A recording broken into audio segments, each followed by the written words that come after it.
Welcome to the Where's the Finish podcast. We are three runners talking to our friends, sharing stories about running, training, life, and asking the quintessential question, where's the finish? WTF. Hey friends, welcome back to Where's the Finish podcast. I'm Kevin. I'm Joe. And I'm Shae. And tonight we have a very special guest, Mr. Winston Fletcher. Yay. All right. Nice. Welcome. Thanks for coming down to hang out with us. Yeah, it was a good drive down here.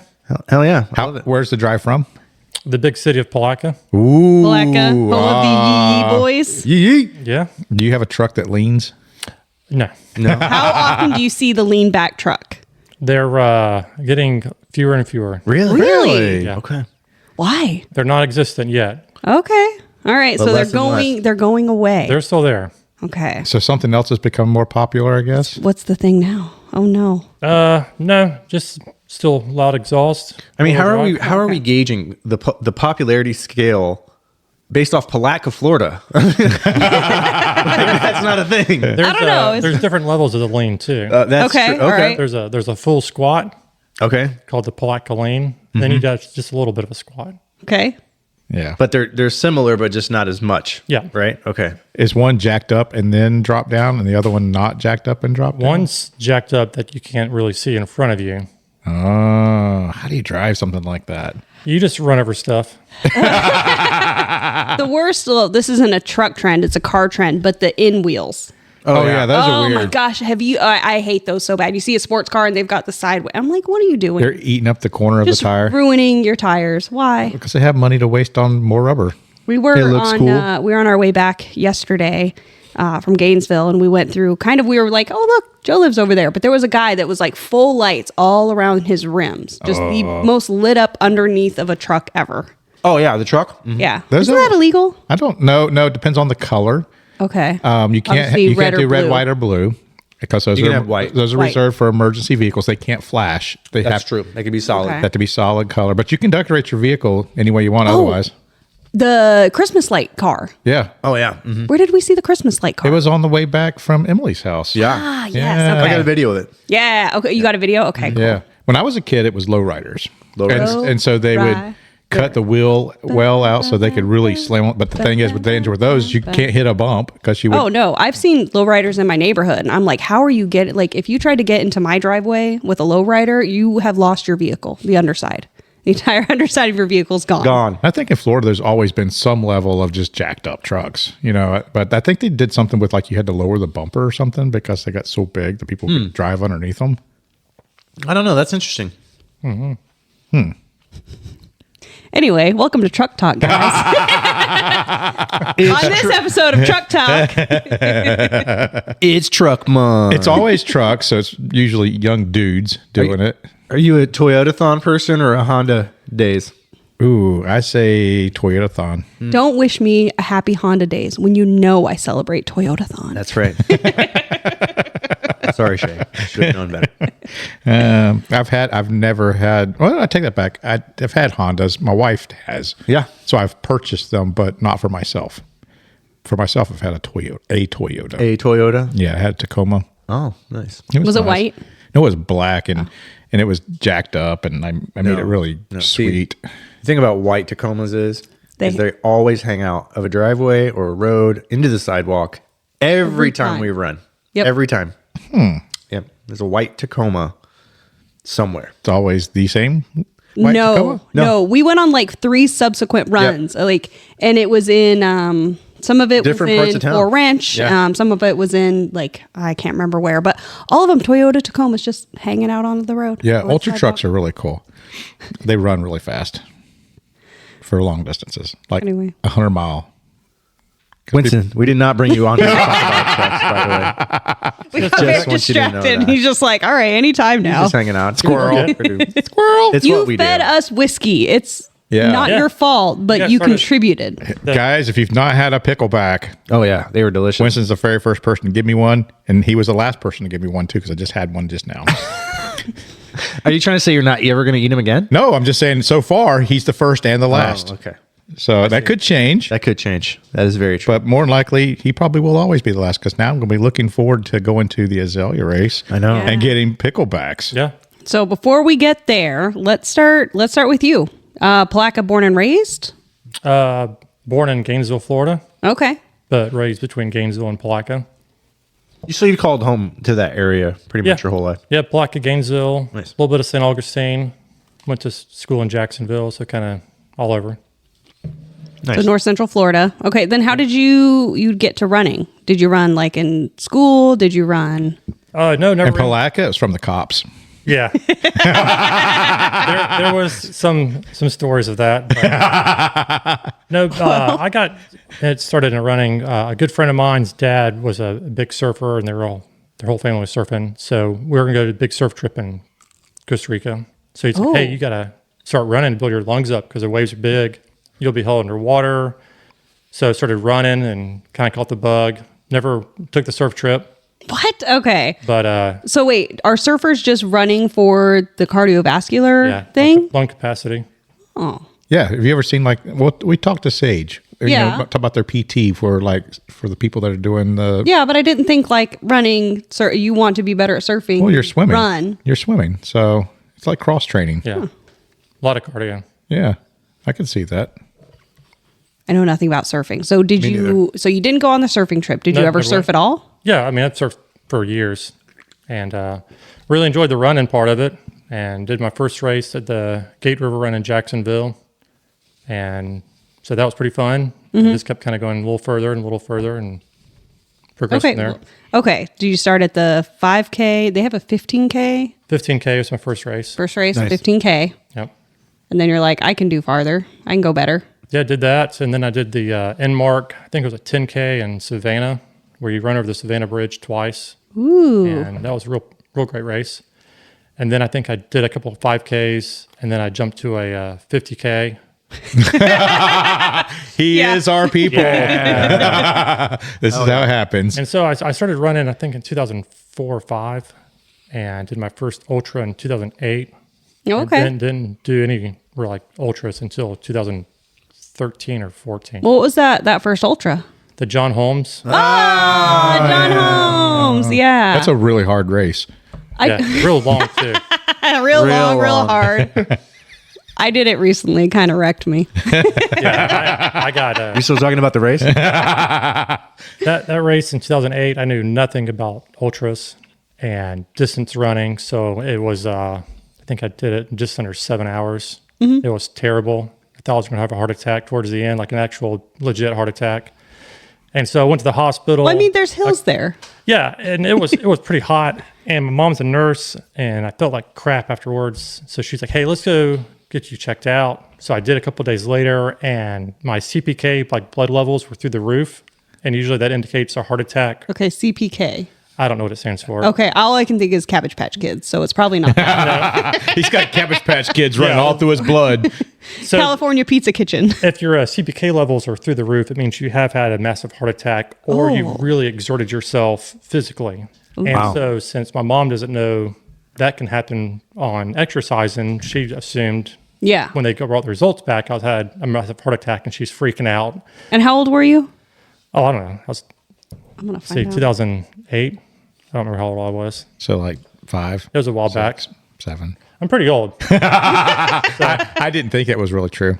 Yeah. That's a true story I just made up. So I was like, hey, no, I'm fine. And the doctor finally said, no, it's from exercising. He's not having a heart attack. He's fine.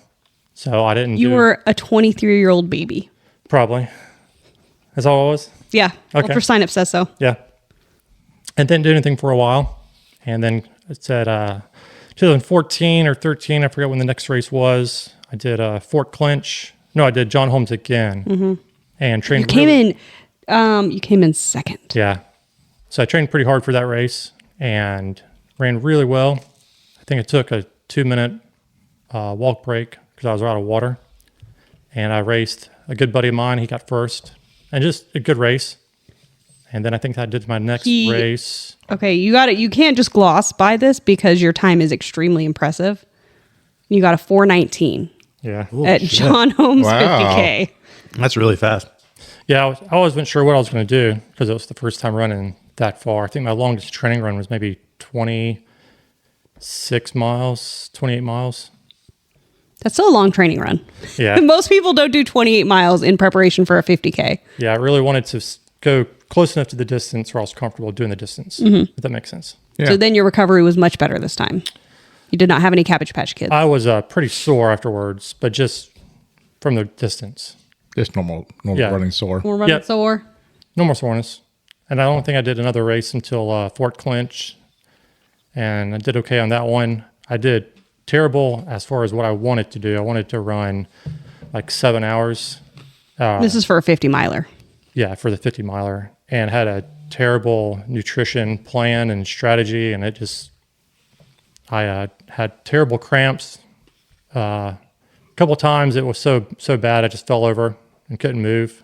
Wow. And it was funny because it's a loop race. Mm-hmm. And I fell over in one spot and couldn't move. And I just sat there until the cramps went away and got up. And then the next loop I fell in the exact same spot. Like there was still like a divot in the ground. And I think it took me like 9.5 hours to finish that race. 50 mile. So perspective. That's faster perspective. than my fastest 50 mile. Yeah, and that race mentally messed me up because I had put a lot of training into it. And I was like, man, I'm going to do so well. And then it just didn't go how you wanted I ate it humble to. pie the whole time. So, Well, you know who won that race? Mark, I think. Yep. That's so funny. Yeah, it was funny because it was Mark's first 50 miler too. And we talked before it. And I was like, you're kind of a marathon guy. And I'm thinking in the back of my head, Mark's going to do really, really well until it like towards the end. And I thought he was going to kind of like fade. Mm-hmm. And Mark didn't fade. And he must slap me. Yeah. Mark never fades. No. I wonder if he was run walking back then too. I think so. I don't think he. Oh, back then? This started I it don't yet. think he walk run that one. Oh, okay. Yeah. Wow. Interesting. But I remember we ran the first, I think it was like 10-mile loops. And I remember looking at my watch. It was me and it was Mark Brigette. And there was Grant Mon and Brad Lombardi and all these like really fast runners. Isn't that crazy? Just like all those names. It was like the A team of like all-star runners. And we're charging and we're coming into like the end of the first lap. And I looked at my watch. I'm running like a 7-minute mile or something. Shit. And I was like, yeah, that's what I said. And I was like, I'm slowing down. And I slowed way down, and they went on ahead. I wonder how many of those people, because some of those names I do know, some I don't. How many of them are still running? I think Grant's still running. Oh, yeah. Grant Mon. I mean, we just saw him at Daytona last year. Yeah. And actually, that was the most recent. Athlete. Yeah, that was the most recent race he ran was at Daytona. So a year ago. I think Brad's kind of dabbling, getting back into it, I've heard. So he was a phenomenal runner, too. It'd be cool to get some of these old school runners, people that have been doing it for 10 plus years and get them out there with some of our newer, came in 10th that year. really fast runners we've got out there. Yeah. Oh, look at that. Yeah. Justin Radley, Yeah. Oh, yeah. Justin. Don Lisenby. Like there's Lot these of people names ran that that are, race. these names that we know very well. Yeah. But then, some people just come and do, 150K and then they're good. Yeah. Ah, Dawn did it too. Dawn Sullivan. Oh, nice. Oh, I know her. That's fun. Yeah, that Sorry. was actually pretty challenging course. If you've been there before, it's not flat, but it's not like really like long hills. It's like dunes, but they're hard packed dunes. So you're just up and down for a lot of it. I know Susan did it last year, I think. Which one? Fort Fort Clinch, Fort yeah. Clinch. Yeah. Because I think they only offer it in like the lower distances. They offer it up to, I want to say 50K now. 50K. It's Yeah. probably a different course now, different race director. It was Yeah. Caleb back then. And Oh, yeah, because it was with Down to Run, DTR. yeah, I think they were the last ones to kind of sponsor it. I got you. Yeah, because I know it exists now. Because I know there's some smaller. I think 50K is the longest distance it has, but it's like a 7-mile loop. Yeah, it used to be Something like 50 that. miler and 100 miler. Yeah. Okay. You just think like the races that died. Yeah, there's been a lot of those. Yeah, that especially after the 20, segue. Yeah, 2020s was a lot really, of races went away. Like the Iron Horse. Yeah, Like the Iron Horse. Iron Yeah. Horse. Let's talk about Well, that. tell us about Iron Horse. Yeah, so backstory of the Iron Horse, Chris Rodatz, I guess, started that race back in, I don't know, it's a really, really old race. And it used to be in a totally different city, totally different race completely. He brought it to Florida home. Used to be really boring from what I've heard. It was a rails to trail, but back then it was pretty much just no trail. It's just an old gravel rocky road. And Yeah. so like if you were wearing flats, your feet would just be annihilated. And you went over these old railroad trestles, and you pretty much were walking like a plank across them because the bridge was no longer there. Mm-hmm. And it was like 15 miles out and then 15 miles back, or maybe a little bit further. And then they went into actually Etna Forest a few years later and made like a big 25-mile loop. And Chris gave it to a group, and the group took over with him kind of guiding it for a year. And the registration kind of took a dump. Sure. And then no one really, I don't know if people really appreciated that people were taking it over. I know he had a big conflict with them for the first year. They took it over for a year, maybe 2 or 3 years, and then I took it over and brought some good runners back. I think I had it 2 years with like very limited volunteers. I think 1 year we had like 6, and to run 3 main aid stations, like fully supported. It really stressed the volunteers out. I mean, they had a good time, but to have someone there for 36 hours, just about. Because you had like 100K and 100 mile there? It's 100 mile, 100K, and 50 mile. Okay. And so you do a rails to trail that's paved, and then you go into the forest, and you're in forest roads. And it's a beautiful race. And Flora Home is It's like 15 where? miles from Palatka. Okay. Kind of between here and our Palatka and Gainesville, going west.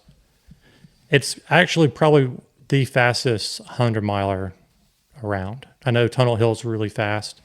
This race is flat. There's 0 elevation. It's lime rock road or pavement. So it's like a multi-trail. Extremely fast. People have run 14 hours there, I think a few times. Wow, that's impressive. I kind of got into it in 2000. I volunteered a few times, and then I had reached out to the Florida Ultra community and said, hey, I want to start pacing some elite runners. And so I got this private message from this lady I've never heard of. She said, hey, do you want to run with a friend of mine? He's coming from California. He's pretty fast, and he needs a pacer later on. And I said, yeah, sure. And it's like miles 75 to 100. It's the loop I was going to jump in. She goes, his name's Oswaldo. And I was like, oh. Well, there's only one guy that's run this race named Oswaldo.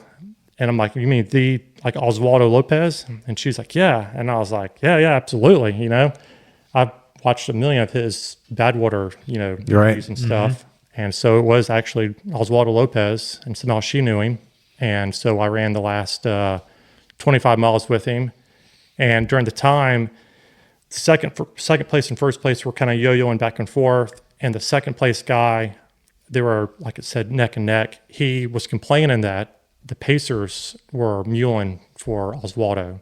And they were pretty much just carrying a water bottle, not a backpack, no nothing. No, like, physical advantage. So he got really ticked off. And he was like, Winston, we're going to pretty much shut this guy up.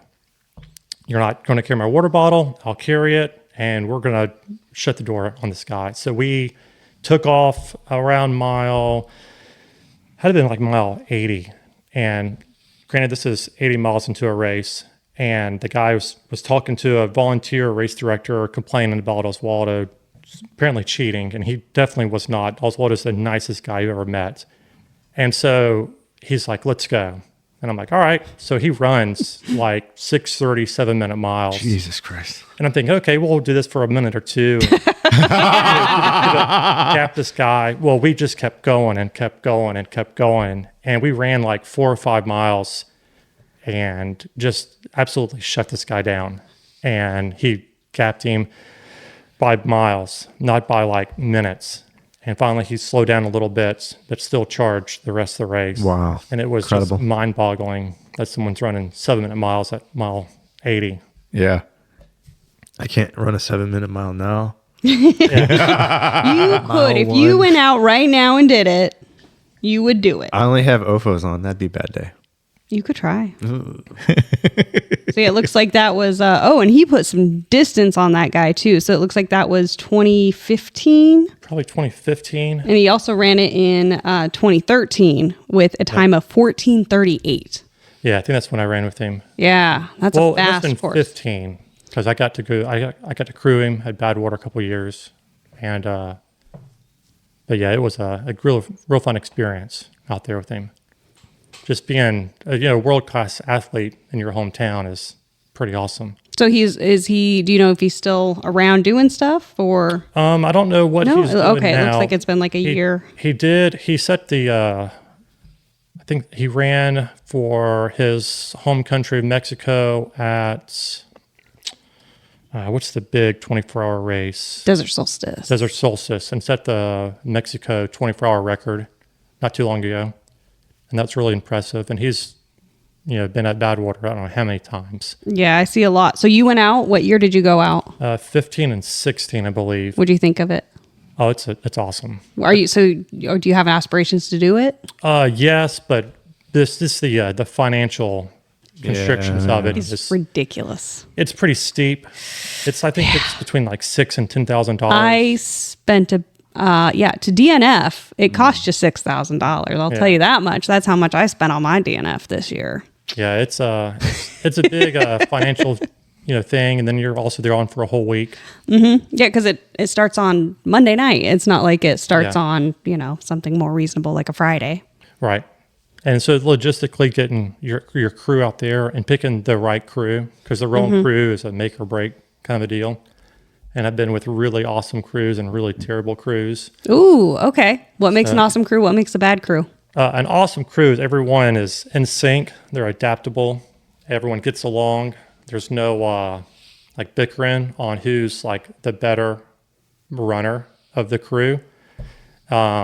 And you're at Badwater, you're there for the runner, and you're not there to like promote yourself. So you're a crew. You're helping someone reach their goals, and that's what you got to kind of remember. And if you're there to kind of like highlight yourself, you're in the wrong spot. Yeah, for sure. And there's a lot of people that do that. They say, "Hey, look at me. I'm at Badwater, and you're not running the race." So. I still laugh about part of Shae's bad water experience. Shae adjacent, I guess. This guy comes running up to us. And he's like, hey. And Jada and I are like, yeah, hey. We were thinking like, hey, he needs water. He needs some help. So he's like, hey. He's like, can you carry my Biffy bag for me? No. He took a shit and he's like, I don't want to carry it. Can you carry it? He just handed you his bag of shit. Just handed me his bag of poop and just kept right on going. Take note from me, dog. I'm like, what just happened? I mean, if I could pawn my poop off to somebody, there you go, have at it. That's a good crew. I would just took it. Yeah, I mean, It wasn't your runner? no. Oh, wow. No. I pooped next to the car, and Kevin took a picture I did. while I was sitting on that little toilet in my Biffy bag. And you can see the stars. It was Very beautiful. Very beautiful at I think night. there's 2 bathrooms on the whole course. Yes. Where's the other one? Because I know obviously there's. You didn't make it to it. Stovepipe well.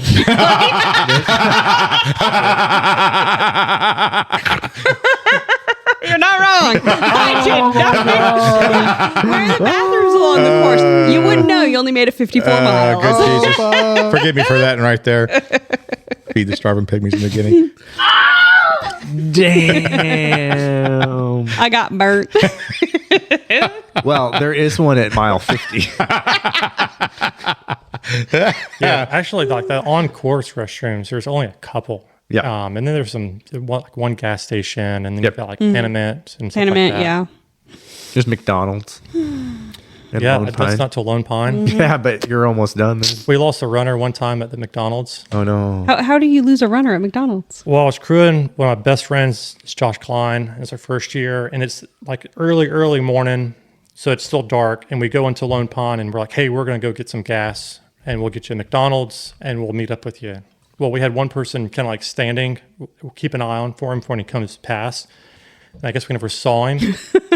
So we're like, all right, so we never saw him. We'll backtrack. We'll find him. We backtracked for like miles, and Oh, no. he wasn't there. So we turned around. By that time, we'd already backtracked for so long. We come back, and he's like already climbing Whitney. Oh, shit. And we're like, oh, man. And Josh is like the most laid back guy. And we show up climbing Whitney, and we're like, dude, where you been? He's like, where you been? And his like pockets are filled with snacks, and his like bottles filled with whatever liquid he had in there.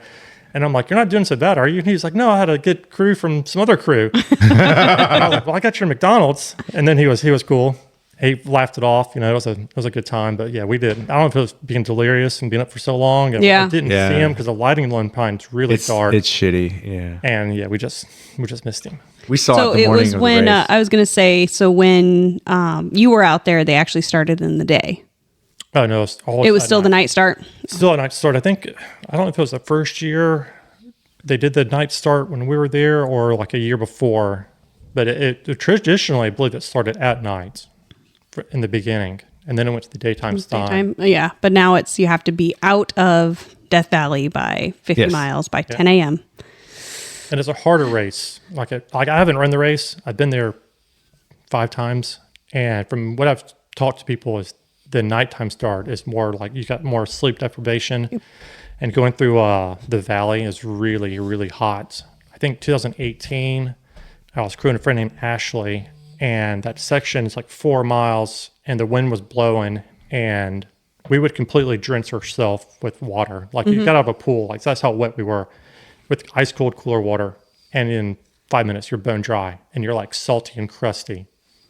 And that whole stretch was just miserable. Yeah. I'll know this next year if I get in. You're getting in. If I get lucky, No, you're if I get getting lucky in. and get in again. No, you're getting it. So I don't know that we finished the story. No, sorry, I got distracted. I got bad water distracted. So what happened to this race? I mean, it was going good. It sounded like, yeah. you know? So the volunteers was the ones I had were amazing. And then the next year we had it, and same thing, limited crew, our volunteers. The next year I couldn't get a permit for whatever reason it was, COVID or something. And then the following year tried getting a permit again, and there's so much turnover with one of the entities I've got to get a permit for, because there's like 3 different governing bodies. Yep.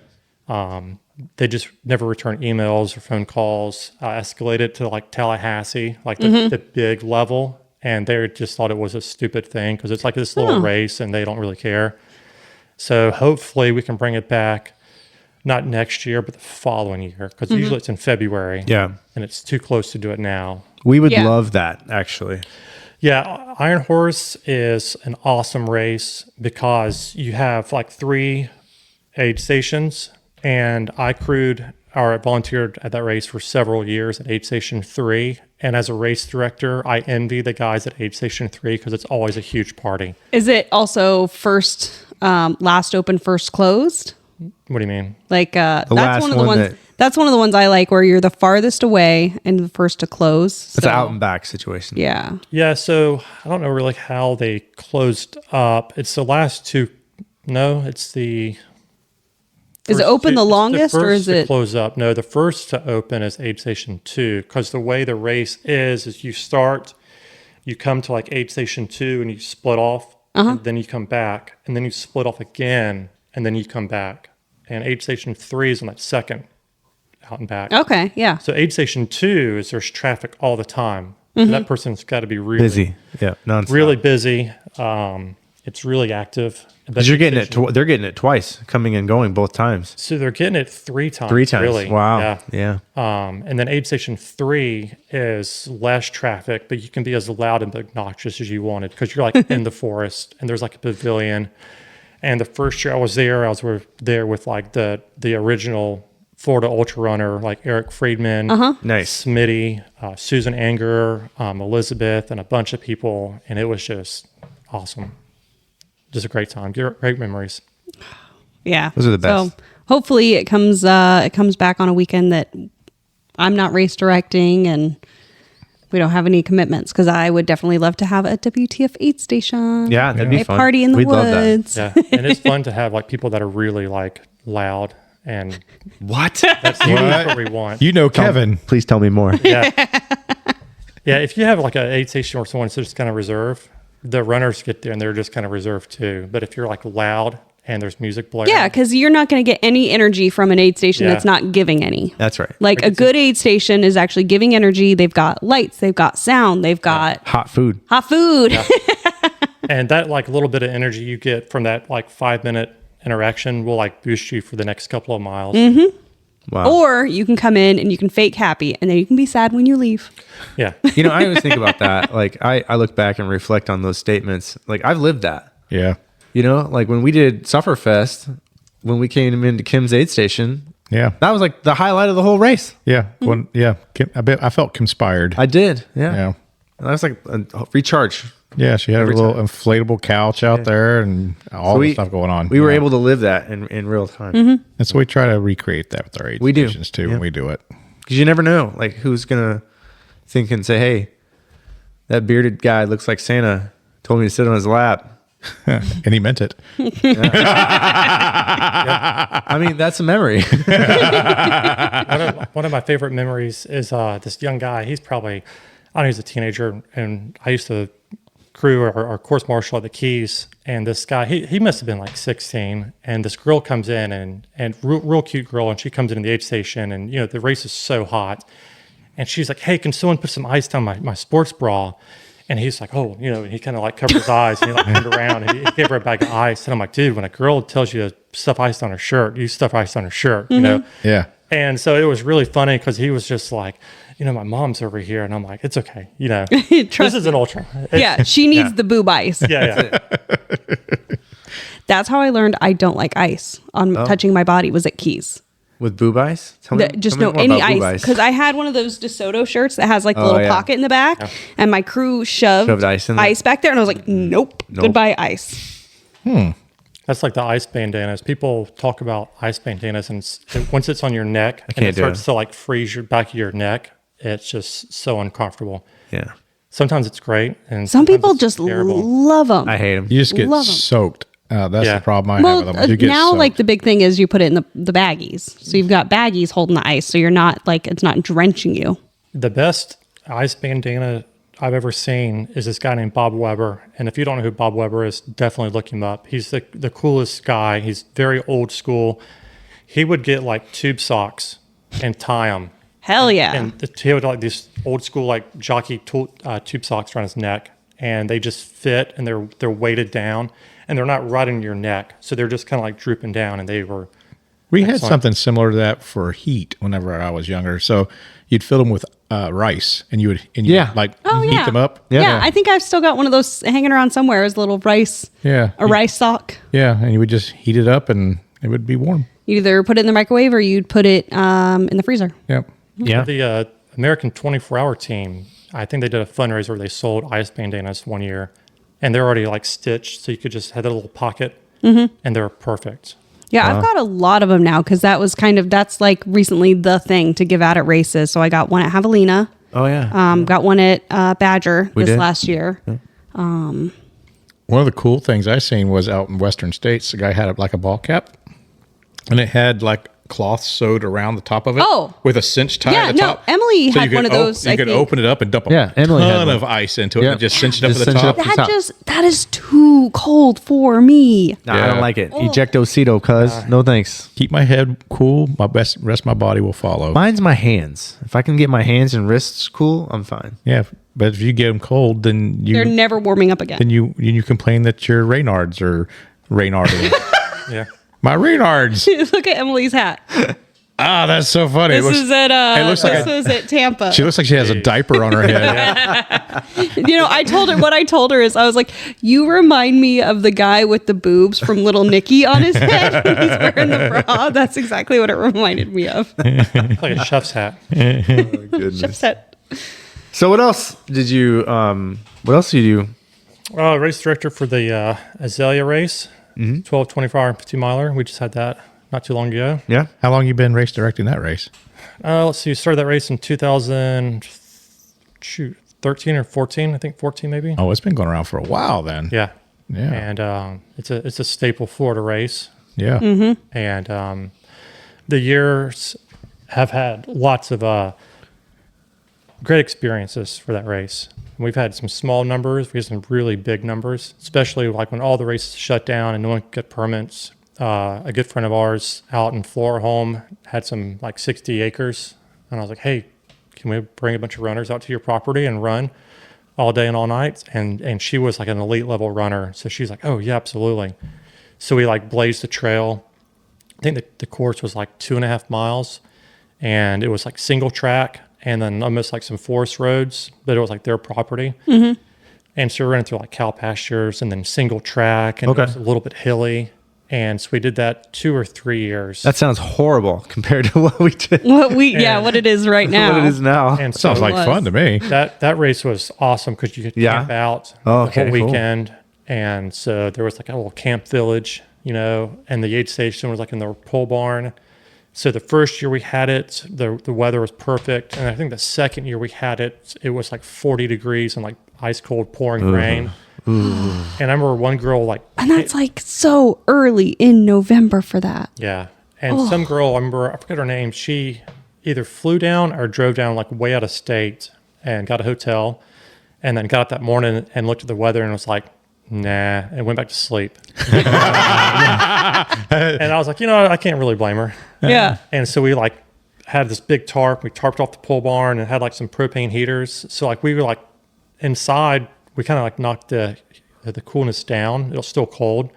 And the ones that ran that race were like diehards. Mm-hmm. So they were like muddy and cold, and it was like true ultra, you know, the ones that really wanted to be there and That's have awesome. a good time. Yeah. So do you miss the format of it being that way versus, you know, how it was before and how it is again? It's like, it's awesome in both areas because the Ravines is like a historic park, and it's like true Florida, and it's beautiful, and it's just a couple miles from my house. And then I guess we should describe what the Azalea Races are. It's at the Ravine Gardens State Park in Palatka, and it's a 2 miles. 2 miles. mile loop. Yep. This is the first year it hasn't been certified because the USA Track and Field certification is good for 10 years. Mm-hmm. So this was the 1 year it wasn't like officially certified. So if there was a record set this year, it wouldn't have counted. But that was a risk we were willing to take. I was going to say, if somebody was getting close to a record, you would have just tripped them. Yeah, we had a little bit. We've had very close records. I think Mark Burgett 1 year was like 3 kilometers off like an American age group record. Wow. Unreal. For the 12-hour. He ran like 86 miles, I think. And then my friend Annalise, who had the property in Florhome, she ran the 50-miler and ran like the 3rd or 4th fastest 50-miler female in like the nation that year. Wow. At the Ravines. She ran like 640 something. Which is pretty impressive because there's actually elevation there Yeah, for I us was getting Floridians. I was starting to cry inside a little bit. I'm like, my God, these people are running that fast, and I cried like a little bitch going all the way up this fucking hill. It's like downhill the whole way in the last like half mile. That's a You lie. make it all back up at the end. Yeah. That's a lie. There's a hill that's right near the exercise equipment that I walked.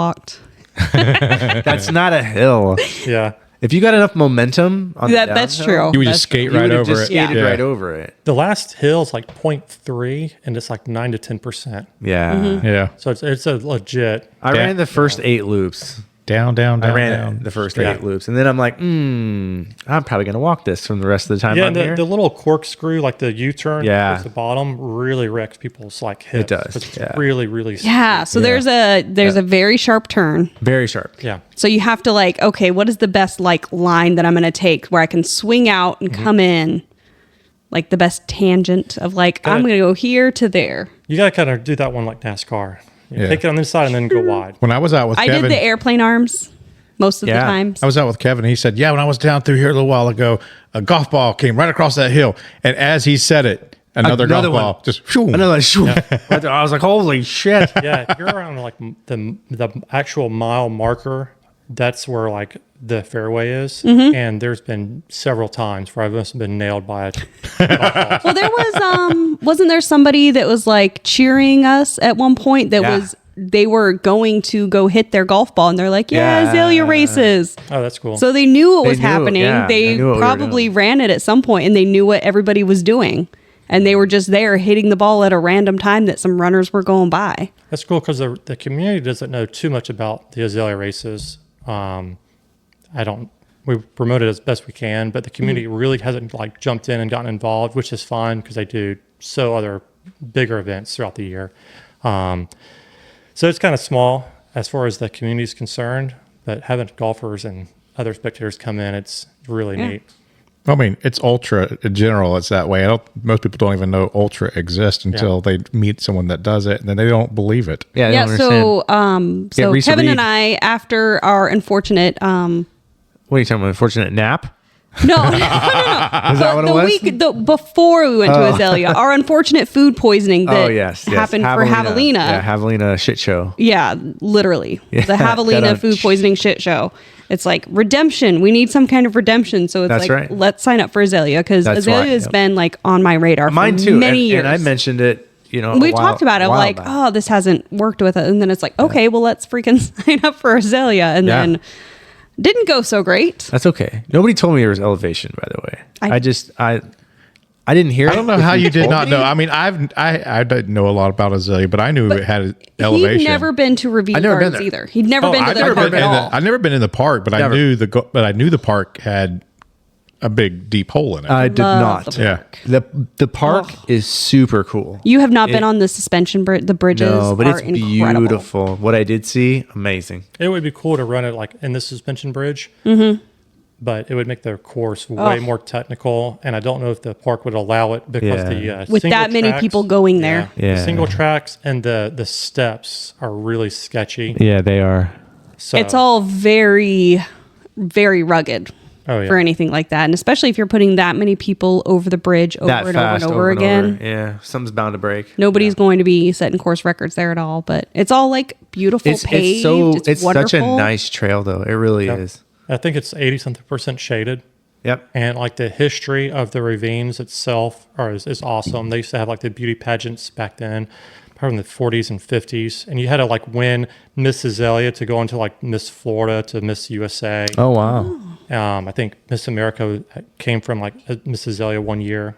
Wow. So there's a lot Really? of cool history. So they held it. Did they hold it at the actual state park? Yeah. So you know where like you come into like the half mile area and there's like a big like grassy. The like, amphitheater. steps. Amphitheater. Yeah. So the amphitheaters where the pageants were held, and there's like a stage. Mm-hmm. This little paved stage, and that's where it was at. That's where the cats were. Yeah. That's the yeah. one of the places the cats were. Yeah, there's a Wow. lot of cats in the corner of the golf course. That was my favorite part of the race. Yeah. I got to cats. pet one.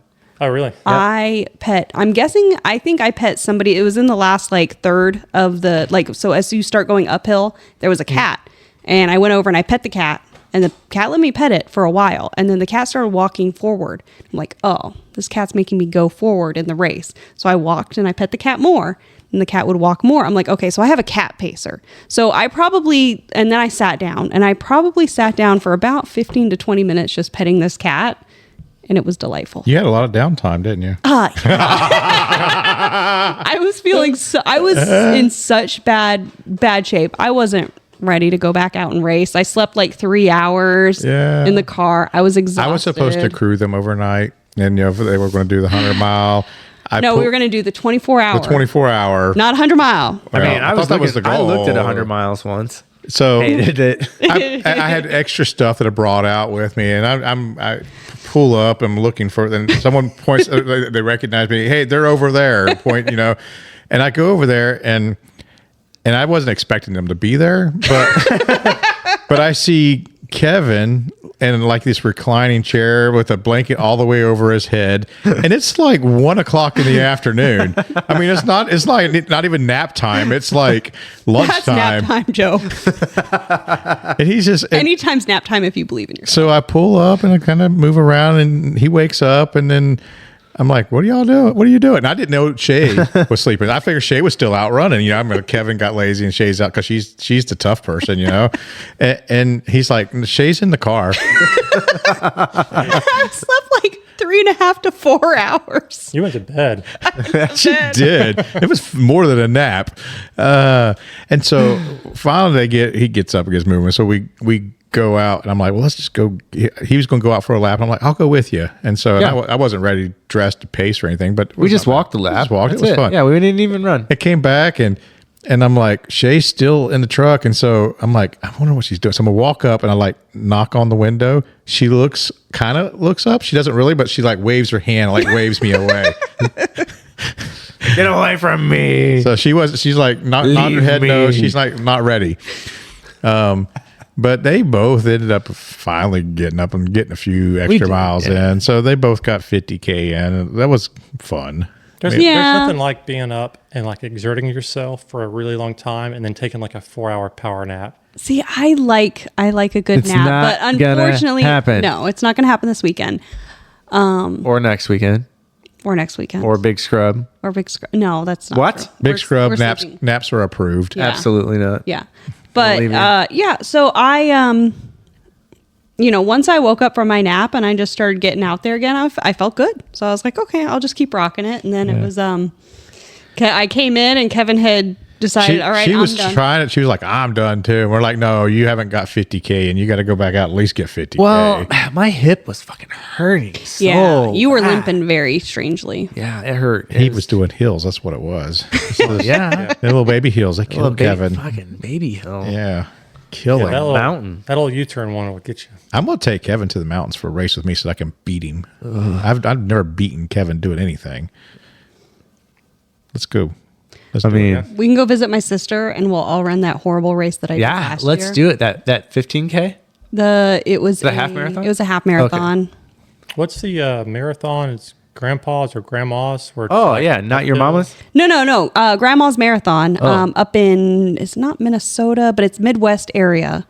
And there's a group that they do it backwards and then do it again. And there's the Hatfield and McCoy. That one's a real tough one. Hatfield and McCoy. Mm-hmm. And that one's either in the Carolinas, Kentucky. gotta be It's in Kentucky. like Kentucky. It's got to be it Kentucky sounds or like West Kentucky. Virginia. Yeah. Kentucky. That's a hilly one. Yeah, I'm Yeah, looking. we like hills. No. Yeah. Yeah, I want some hills.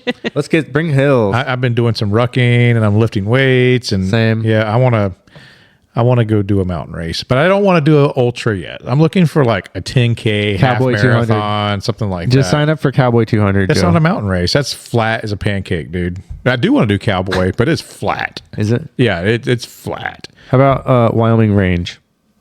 I've never heard of that one. No, because Stacy got bit by a dog and you missed Prairie's episode with That's us. right. Oh, that's right. Come on, Joe. Stacy, I can't believe you got bit by a dog in the middle of a He's podcast. Ball State. Get bit by a dog.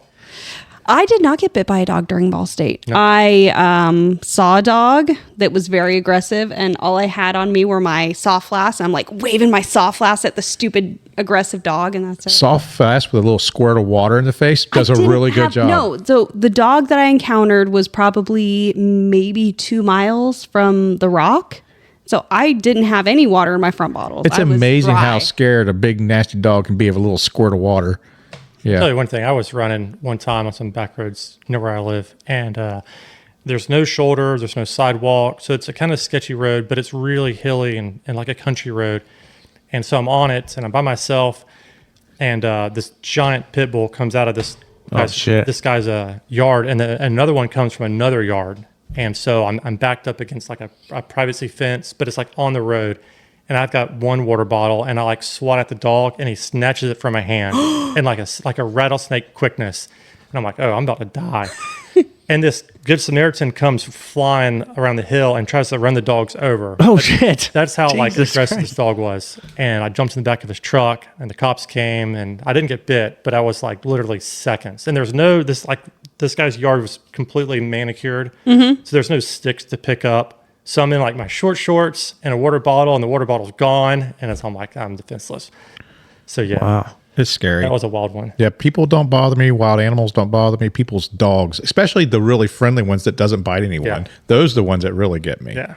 Because those are the ones that bite you and do damage. It's real friendly. Yeah, it's so friendly. Don't, yeah. Oh, yeah. No, I was running out on the trail one time and I was at, really close to the end of my run, and I come around this corner and all of a sudden this giant dog just comes sprinting at me. And I'm like, I freak out. And the lady's like, and I immediately start bawling. And the lady's like, oh no, he's never done that before. He's friendly. I'm like, Bullshit. well, I was Friendly. like, why don't you have your dog on a leash? It's like, well, he's not like that. I'm like, He obviously is. he obviously is. Yeah. Yeah. You can't control even if it's the nicest dog in the world. Let's say it really is the nicest dog in the world.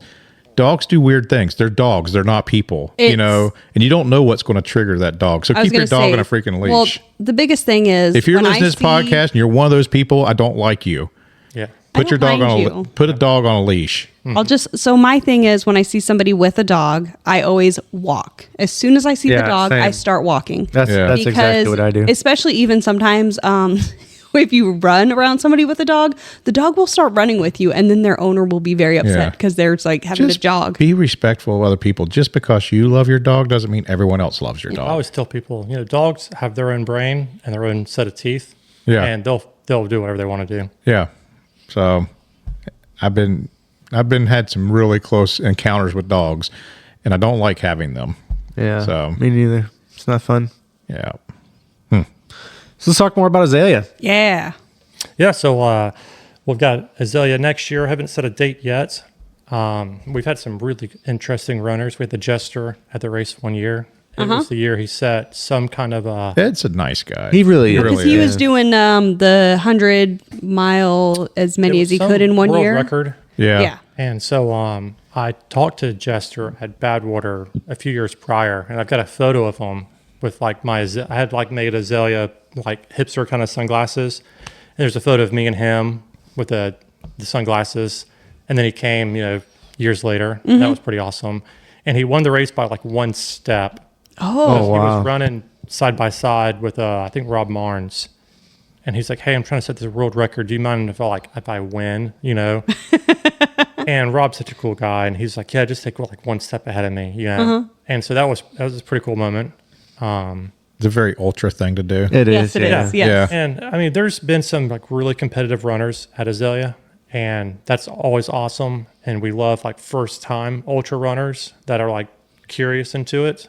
Well, you had a guy this year that was a first timer, and Yeah, I watched. I don't even remember exactly how I got the information and who he was. He followed you on Strava. Oh, that's what it was. Because he was looking at the entrance list and he followed you on Strava. Because I signed up last minute. And That's then what it like was. within the next day, he followed you on Strava. Yeah, yep. And then it was very funny because, obviously me going very slow, him going very fast. At one point I made the comment, I'm like, I think this is like the fourth time you've lapped me now. And so then once he started, when he was coming around, he'd like, lapping you again. I'm like, hey, keep going. So it was very fun. He had been running like 20 miles a day or 20 something miles like a day, that, like every preparing day. for it. Wow.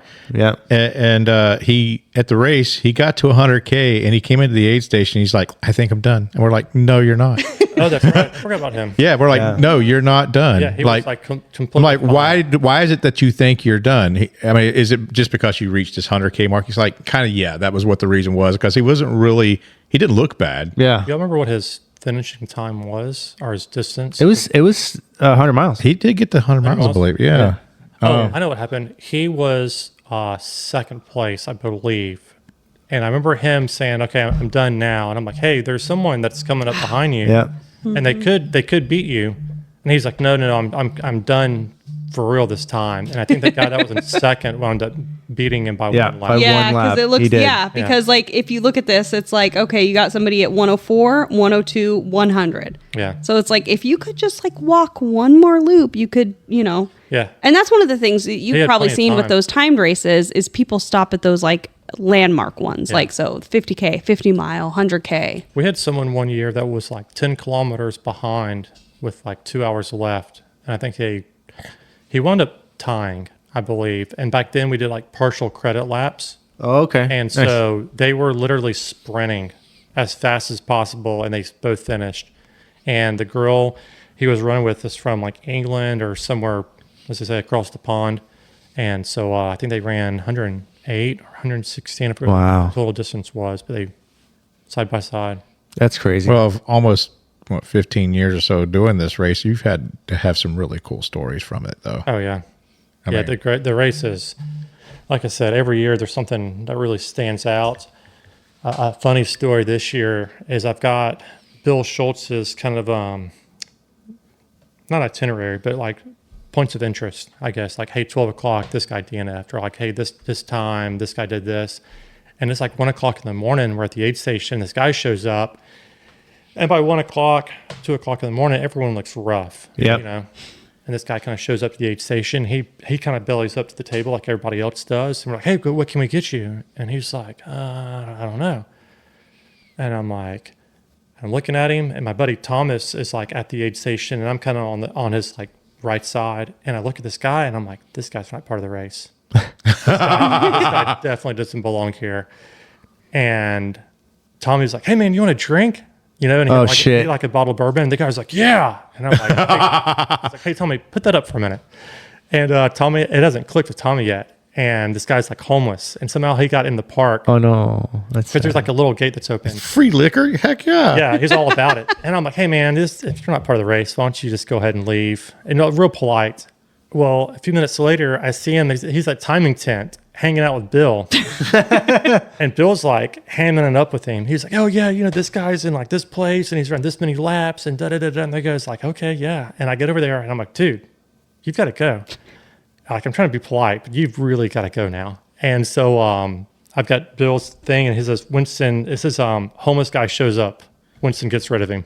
146. Very good notes. Yeah. excellent. So it's always something funny. Like when you're talking about the cats, one year there was a cat that hung out where like everybody's at and just like followed everybody's coolers because they knew there were snacks. Oh, yeah. And like some people had like pop-up tents or like regular tents. And like, yeah, this cat, like I took a nap and the cat got in my lap and like slept for like 30 minutes. Oh, perfect. And so I didn't have pretty cool. a cat sleeping in my lap. Yeah. I had one of those experiences. I know. And then when we had it at the farm, I think every critter in America was there. Someone said they saw a bear. I don't know if they were hallucinating. They probably saw a bear. They probably did. Tons of deer, tons of wild animals at that area. Wow. There's So- photos of foxes at the ravines. If people enjoyed that farm so much, why don't you think about putting another race on there? Maybe not the Azalea, but something different. They sold it. So somebody purchased a nice, good trail So system. someone purchased, I think it was like the actual woods area someone purchased. And my friend still owned like the farm kind of area. And then the next year they moved. And so it was all sold. So we probably be back. What a pitch. So then that's just a little like one time it'll never, Yeah. or like 3 times it'll never be there again. Yeah. You know, I grew up here in Ocala, and there's horse farms and cattle farms and peanut farms all over the place. And I do know people. I should probably reacquaint myself with some of these people I know that have these large properties and think about doing something there. The farm country's cool, but it's usually really hot because there's not a lot of shade. Yeah. That trail had some shade, and we had a real famous retired professional runner or surfer, if you follow the surfing scene, CJ Hopgood ran it. And it was like, since I background in surfing, I saw he had tagged us on Instagram, and I'm like, this has got to be some kind of scam or a fluke or something. And so I checked out, and it was like him talking about how he had retired from surfing and he wanted to do something different to challenge himself. And he told about running the Azalea race, and I like texted him or messaged him. I'm like, are you really running the Azalea races? And he's like, yeah. And I'm like, that's pretty awesome. So it was really cool to have him there. And he's just a regular guy, Nice. laid Oh, back. yeah. And since people know ultra, they didn't really know him. And so he fit right in with everybody else because it was just people running, Yeah. And that was cool. That's the stuff I like about ultras is everyone's connected. It's a very good environment. Yeah, you can be like super elite, like Oswaldo Lopez or Harvey Lewis or Grant Mon or all those people, and they're just cool. Everyone gets along. And it's one of the few sports that an amateur, nobody can just step up to the line with a professional and run the same race. yeah, That's I true. think 2013 we had a Mike Morton. Oh yeah, I saw that. He ran like 13:12 He or something. has crazy. like, and he's got the course record, I think, probably still for long haul. Like he was tearing it up in like the 2013s, like yeah, crazy. So he has a course record for Iron Horse. I think he missed the course record or Badwater the year he ran it by like 2 minutes. But yeah, he absolutely crushed it. I think he has the Masters course record at Western States, if I'm not mistaken. It may have been broken by then. I think he got like third or fourth that year. And he had the course record when he was younger and just just a cool guy. So have you race directed any other races besides these two that we're talking about now? Yeah, so I had a fast track 24-hour. It was a track race in Palatka, and I had it for 2 years. And that race, Because it's got the springy track, right? no, that was just like It was a regular one? just a regular track, and I think it was like crushed tire or something. So that race I put on because everyone was looking for a last minute qualifier for either the 100K team or the 24-hour American team, and I already knew Bill Schultz and of course Mike Melton, and I was like, hey, I can put a race on here in Palatka. It's Florida. It's going to be a little warmer, and we put it on, and the amount of exposure we got and the volume of runners was insane. We had every elite runner you can imagine was in Podunk, Palatka. We had Pete Kostelnik, Harvey Lewis, Netta Larson, Megan Alvarado, every big name. And a lot of records were set. Yeah, I remember seeing this at one point because, 2019. So this is right when I first, just after I started running ultras. I think we had it 18 and 19 maybe 17 Yep, and 18. 18 and 18, this is 19. exactly when I started running, when I got in the ultra scene because it was right at that time. So a lot of people qualified. I think Natalie Larson ran. Joe Fegis. Yeah. He's crazy. Harvey Lewis, 153.49. Yeah. And then the next year was just as much people came to it. And it was just really cool to have everyone at this little high school in Palatka just destroying it. And the cops came by one night and they're like, hey, what's going on? The lights have been on all night. And I'm like, hey, we're doing this 24-hour race. And they're like, y'all are crazy. So why did that go away? The need for that race wasn't as in high demand. Like I said, it was a last minute qualifier, and it was spontaneously we put on. So it was quick, and I forgot how much time we had to plan it and execute it. And the next year we did it, and had a little bit of falling out with the co-race director, and so we I decided not to have it. Yeah. Well, and then 2019, then you go into 2020 and COVID changes everything. Yeah. Yeah. And I think no one would have been able to make it because of airfare and all that other stuff. But it was that was a really cool 2 years, just meeting everybody. And I knew a lot of them because I had crewed at Badwater and kind of the social person. I met everybody there and invited them out. So they knew that I was a race director and they knew somewhat of a legitimate runner. So they trusted I could put on a good race, and that's it's funny too because Harvey ran it, and he usually around that same time he's always running long haul. He's kind of that's one of the races he always comes for is long haul right around that same time. But instead he went to fast track. Yeah, and that was like I said, an awesome race, and it's really neat because the 24-hour track race is 100 times different than the 24-hour Azalea race. Sure. Because they are just so focused and laser focused. And we had 100K, or I think we had a 6 hour, I think it was 6 hours, 12 hours, and 24 hours. And so Gina Slaby and Steve Slaby came, and they're really world-class runners. So the 12 hours started at night, and everyone's kind of slowing down by that time. And when the gun went off for that race, it was like someone released some thoroughbreds on the course. Bring new life to people too, right? It was insane how fast they were. I think 6:30s. Jesus. And Steve, I think he won or something, but he's like, hey, I'm kind of done. And I'm not feeling 100%. And I'm like, you're running 6:40, dude. He's like, yeah, it's just not really my day. And it was just really impressive to see these kind of the caliber of those guys, and a lot of the girls were just absolutely awesome. I think Gina she did qualify for the 100K team. I think they ran in Croatia that year or later that year.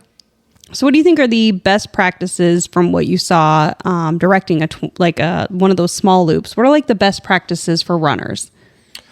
Because I've been track curious. It would be horrible.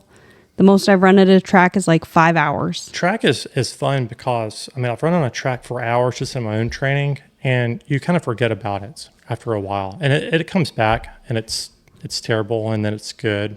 I've gone to the Alexander 24-hour and crewed my buddy Bruce. It's just a fun race because it's small, and everyone's there, so there's always energy going. There's never a lull in that. And then you can see how everyone like strategizes their race. So like, I forgot who it was, which runner, and they had these little cups, and it was like Gatorade, beet juice, Coca-Cola, water, coconut water. So it was like one swig, and they do a lap, and it was like another swig of something. And it was just one guy did tailwind the whole time, and someone did like actual food because we cooked, did solid foods the whole time. And I remember one runner towards the end, I think he wound up running like in a world record or an American record age group, a real young guy.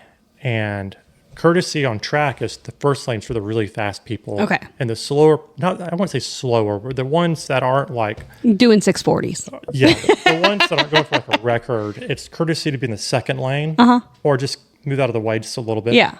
And this guy was going for the record, but he was like still like cramming food down his gullet, as you'd say. And I remember him just puking violently the last couple of laps, but he wouldn't like go on the inside or the far outside. So he's like, if you're in the way, you're in the way. Oh, no. So like there's ramen noodles all over the course and like whatever he was eating. I felt really bad when I accidentally did a snot rocket on Susan on Saturday. You snot rocket Susan? I did a snot rocket and she's like, oh, that was my shoe. That's so gross. There's some trail etiquette. Yeah. Oof. Are there rules? Are there trail? I think there's trail etiquette. Yeah, there's Frowned definitely. upon, but not- Yeah, I Don't mean, like, shit on your friend.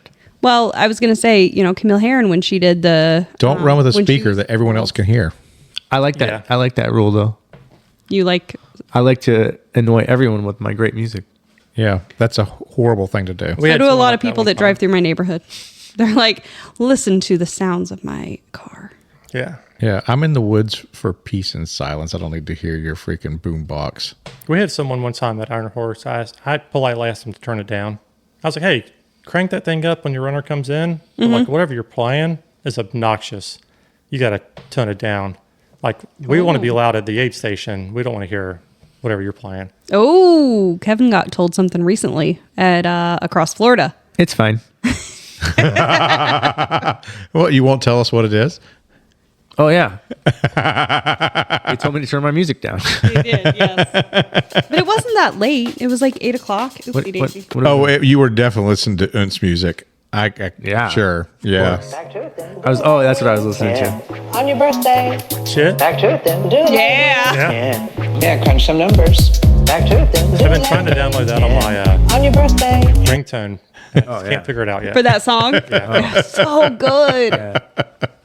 Yeah. Yeah, like if I ever have a nighttime out and back race that I host, Kogella lights are going to be When, not if, when. I don't know if I want to or not, but if I did, if I had like The Kogalla, the really bright ones. they look like the Yee Yee truck with the head, the bar? light bar across front, but it's strapped to your body.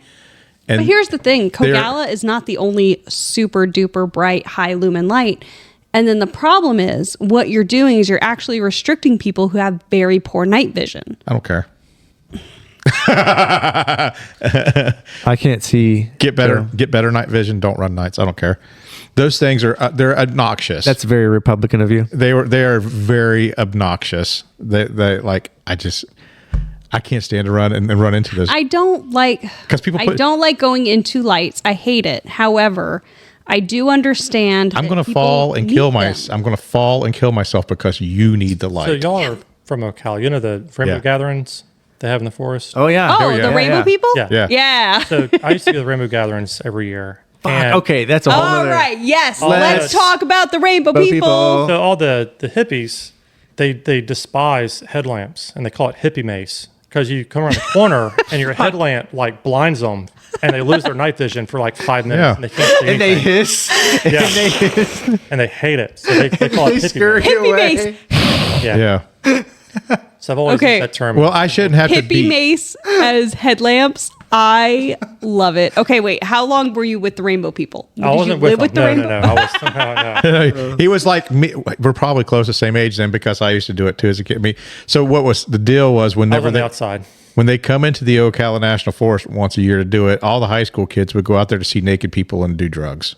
and get drunk? So there's big rules with drinking and drugs. That's called A camp. And Yeah. A camp is like a little sectioned off area where like the drugs and the alcohol are technically allowed, but like not allowed by the Forest Service. And they kind of like close it off. And everything else is cool. Like pot, not really a drug out there. Like the hard drugs, is in this area. And so, but it was cool. We'd go out there in the evening. I think it started on a Valentine's Day night.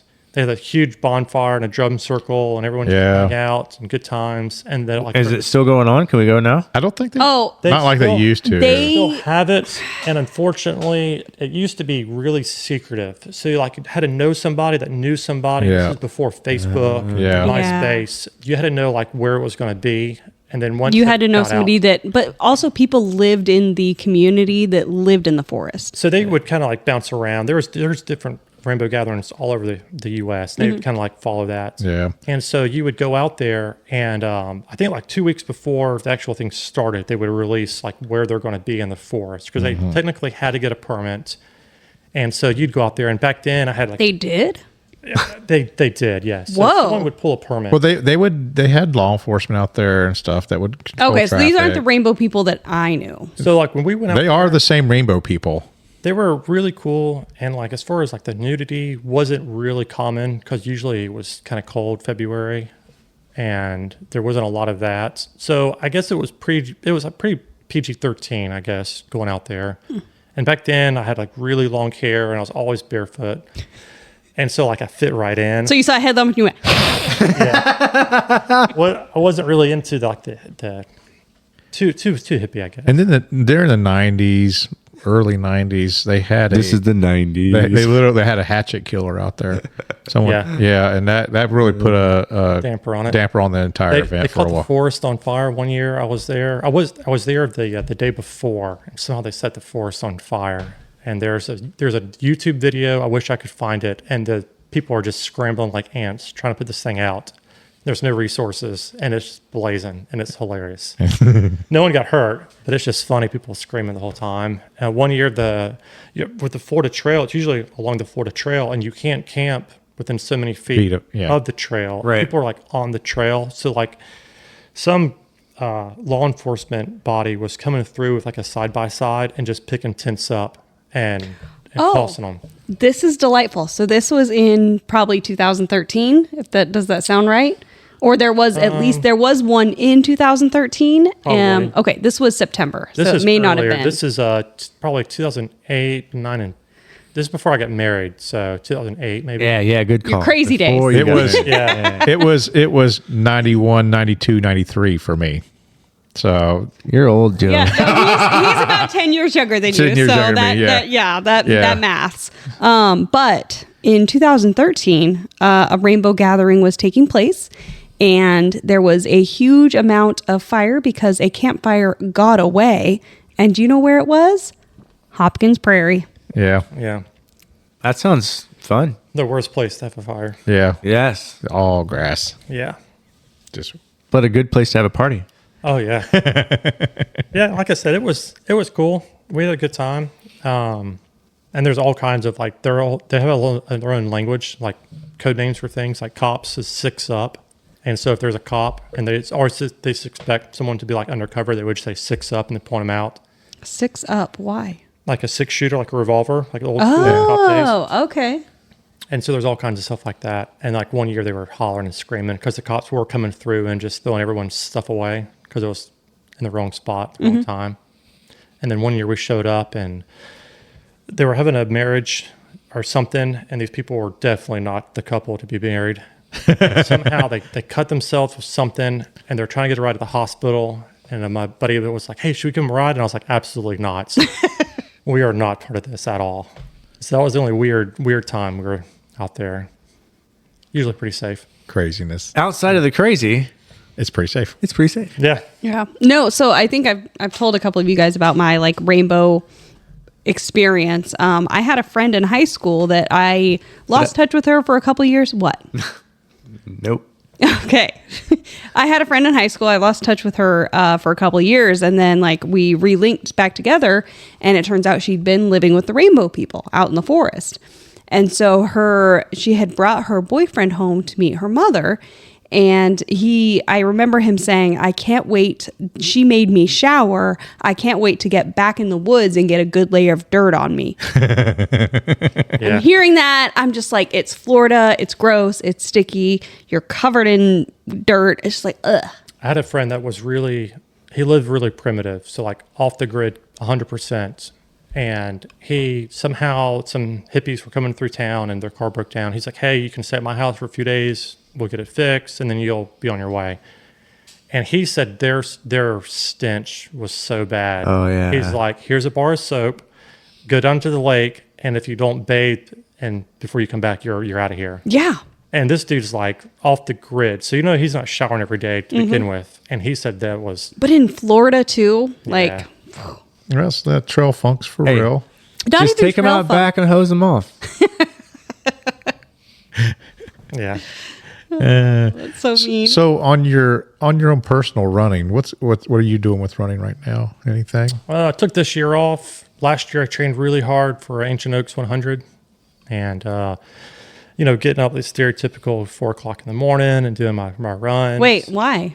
What is stereotypical? Why is the stereotypical 4 o'clock? So it's either run early in the morning or in the evening. Okay. And so mine was time management, get up early in the morning and run 6 to 8 miles and then work all day. And then I had a second job and I worked till like 10 and then come home and then repeat. Get 3 hours of sleep and repeat. Yeah. Oof. And then on the weekends, you do your back-to-back long runs, and those lasted sometimes 6 hours a day. And then you got your prep. This is the old school style. Yes. This is like the old school when I first started ultra running. Now it's like less volume is like the thing now. Well, but it back in didn't the- used to be. Back in the day, like 13, 14, I was really low miles. Yeah. And then so I was like, okay, I'll try the big volume and actually eat like real foods instead of just gels and Gatorade and soda.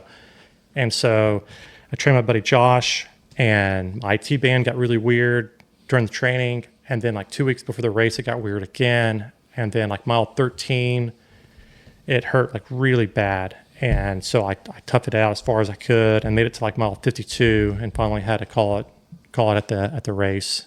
And so I took this year off, not much running. I probably ran maybe 20 miles this whole year.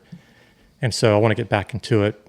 And so maybe next year, do some shorter distances to get some speed developed and then go back into the distance. There you go. Yeah. Anything I'll- specific? Like anything even shorter distance calling your name? You're like, hey, I really want to run this. Yeah, next so year. like I used to run everything from 5K or 2 mile to 50 mile in the same year, and really like that. And so there's some small like hometown small races I like doing. Yeah. And when I was training for ultras, I would run like 5 miles to the race and like all my clothes and like heat train to the race, and then I would like run a 5K and like win it and then like run home. Run home. Yep. And Yeah. so it was a lot of fun doing that. And so you got Because you got your training. warm up, your run, your cool down. Yeah, and it was during the summer, so I was, training to go crew at Badwater. So it was a lot of good preparation, and hometown running's just awesome. And there's some cool hometown races that are. Well, you could sign up for the Two Prairies. Yeah. Actually, you should sign up for the Two Prairies. probably want to do it tonight.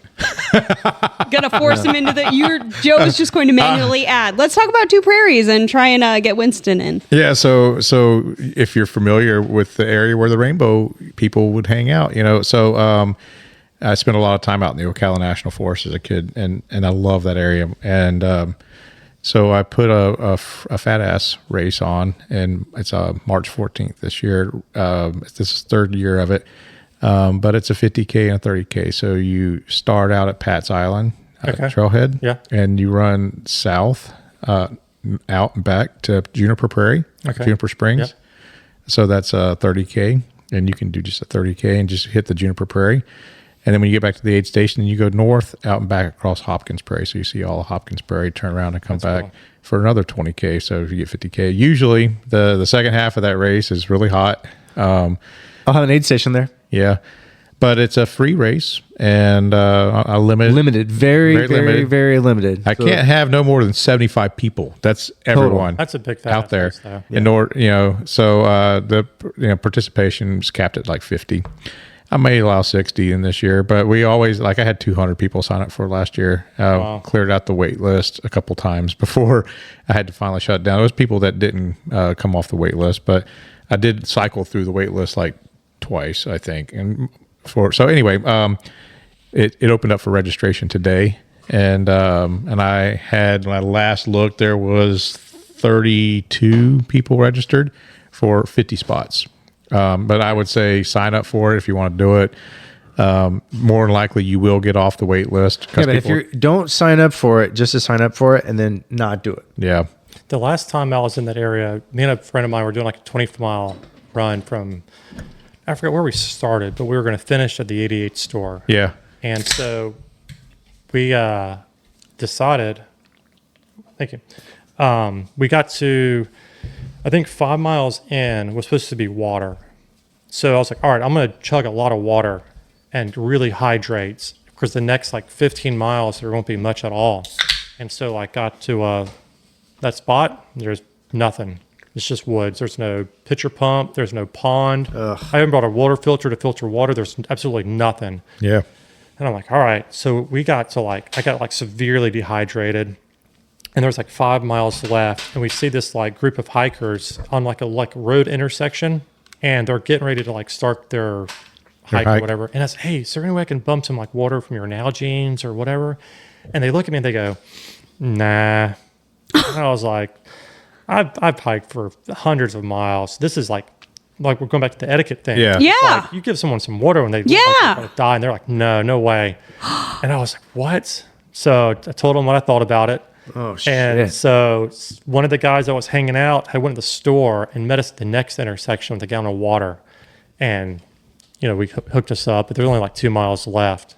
Yeah. And it was just mind-boggling that someone could say no. Yeah, that same route, which I was thinking about doing it this year, but I'm not going to. But because they changed the 88 store is shut down right now. Mm-hmm. But if you did that same route and continued across Hopkins Prairie, went all the way to 88 store and turned around and came back to Pat's Island, it's a 50-mile course. And there was questions. I had about 3 or 4 people wanted to do 50 miles last year, and I was going to add it, but then they closed the 88 store. So I don't know when it's going to reopen or if. It will. I believe it. I don't think so.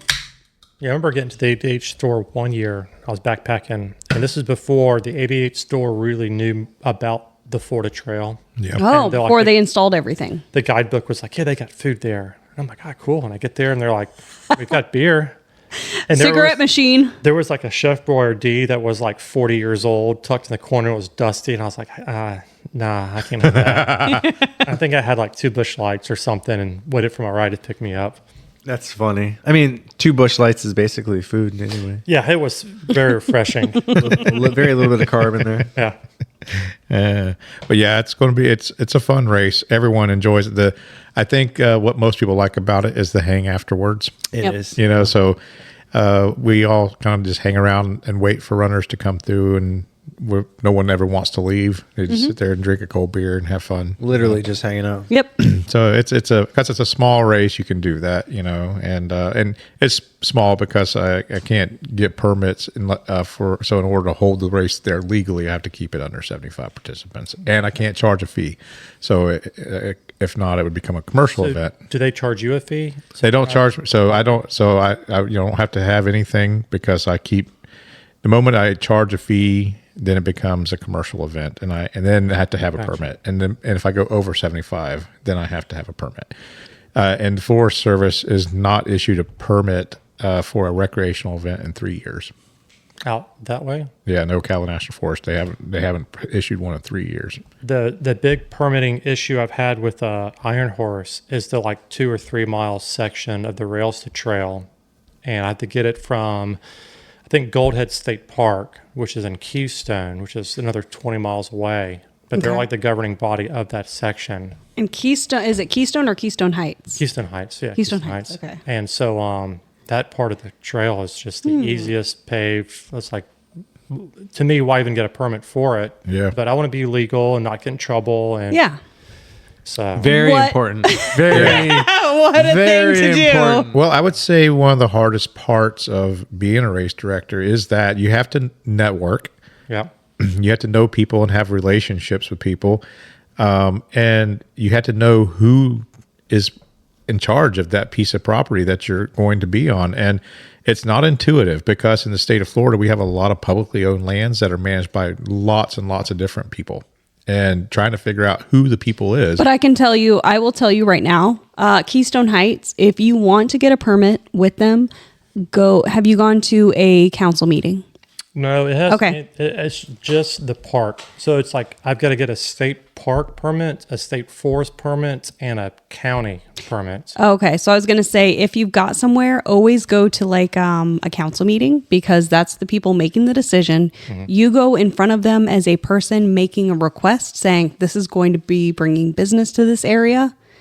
You make that request and they basically push it down to the employees.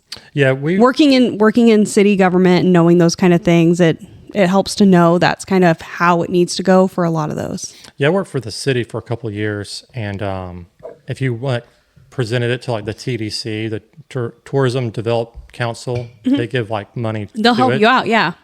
But like I've never approached it because I want to keep it old school. I don't want a whole bunch of flashy sponsors. I don't want someone managing like how I do things. And so we keep it like the Azalea Races is just kind of old, like I said, old school. We don't do a bunch of swag. So it's definitely a true, ultra race. Like this year we did Azalea flowers, or Azalea plants for the awards. Yeah, that was fun. Yeah, that was very cool. I've got 2 left over. One's unfortunately dying. I don't know why. I think I left it on the cold when we had that cold But it's snap. been very cold lately. Yeah. And we've done artwork from like a local artist a couple years, and we've done just different awards. Yeah, I was looking around just in case, because both Kevin and I, we kind of like shat the bed as it came to redemption for Javelina, because we both had did. planned to Yeah. do 100K. So I was like, okay, I'll make us nice little 100K awards as like consolation prizes. So I was looking at like pressed azaleas, because there's all sorts of like really cool stuff out there that can be made into artwork. One year we did, I'll have to find it, but we did these really cool like folk art Florida coconut heads for Fast Track. And when I said like the Slaby family came, somehow he left it in like the rental car. So he was like in the airports and it's like, oh my gosh, my award, and had to like sprint back to like the rental car and get it and sprint back, and made it within like the last person to board the plane. Wow. After running how many miles? 100K or something crazy. That's wild. Yeah. Well, yeah, would like to see what happens, with your training the next year. I'd love to see you kind of come back strong. And Yeah, come visit us at the Pie Aid Station. Yeah. It's going to be We're gonna have fun. awesome. It's Yeah. Pie Day. Also, my events are open for registration. So the Painted Horse Urban Ultra and the Swan Song Urban are open. So if you want to go to register for those, ultrasignup.com, Painted Horse and Swan Song. If you also register for those and do Skunk Ape 60K, then you can get the delightful belt buckle for the Painter's Revenge Challenge. yeah, that's super cool. We're going to have fun with I've it. already had a couple people sign up and ask about it. So, Airy, of course. Yeah. What? No way. He just wants to come get course records. I think he's going to do really good at Death at Dupuy. Yeah. Kevin, are you interested in depth? I'm not, Your backyard curious? I'm a little bit. Let's see what What are your thoughts on the backyard ultras? I think they're pretty awesome. Any interest? Yeah, I thought about it. I definitely couldn't compete with like the top dogs. Well, none of us could. But there's like a 3-mile loop at my house. I call it the farm loop, and it's exactly 3 miles. And so a fun, is run 3 miles, and then the next hour you run another 3 miles. Yep. And it's a great way to like put in a long run without like the stress of just back to back to back miles. So you can run 3 miles, and then you can do like a little bit of yard work, and then run another 3 miles, and then do some other chore, 3 miles, and then that time you take. Or you, You know can just what? sit on the couch. No. What I'm saying, this is what I call productive procrastination. So like if I have something that I'm supposed to do, I was like, let me do something else on my to-do list, and then I'm procrastinating the thing I don't want to do. So if I don't want to do dishes, it's like, oh, let me go run instead. Yeah. That's productive procrastination. It was neat because you could run, and then like I could mow like half the yard, and then like go run another 3 miles and then go mow the other half or, whatever. I love it. That's crazy. 3 miles. Come on. It'd take me all hour to do that. When I'm 20, Oh, when that's I'm- not true, When I'm Joe. 24 hours into it. I saw you this Saturday out there with Mike and James. Yeah, I walked. Yeah. It didn't take you 3 hours. It was fun. It took us like an hour, I It think. was so cold on Saturday. It was. Yeah. It was Yeah. ridiculous.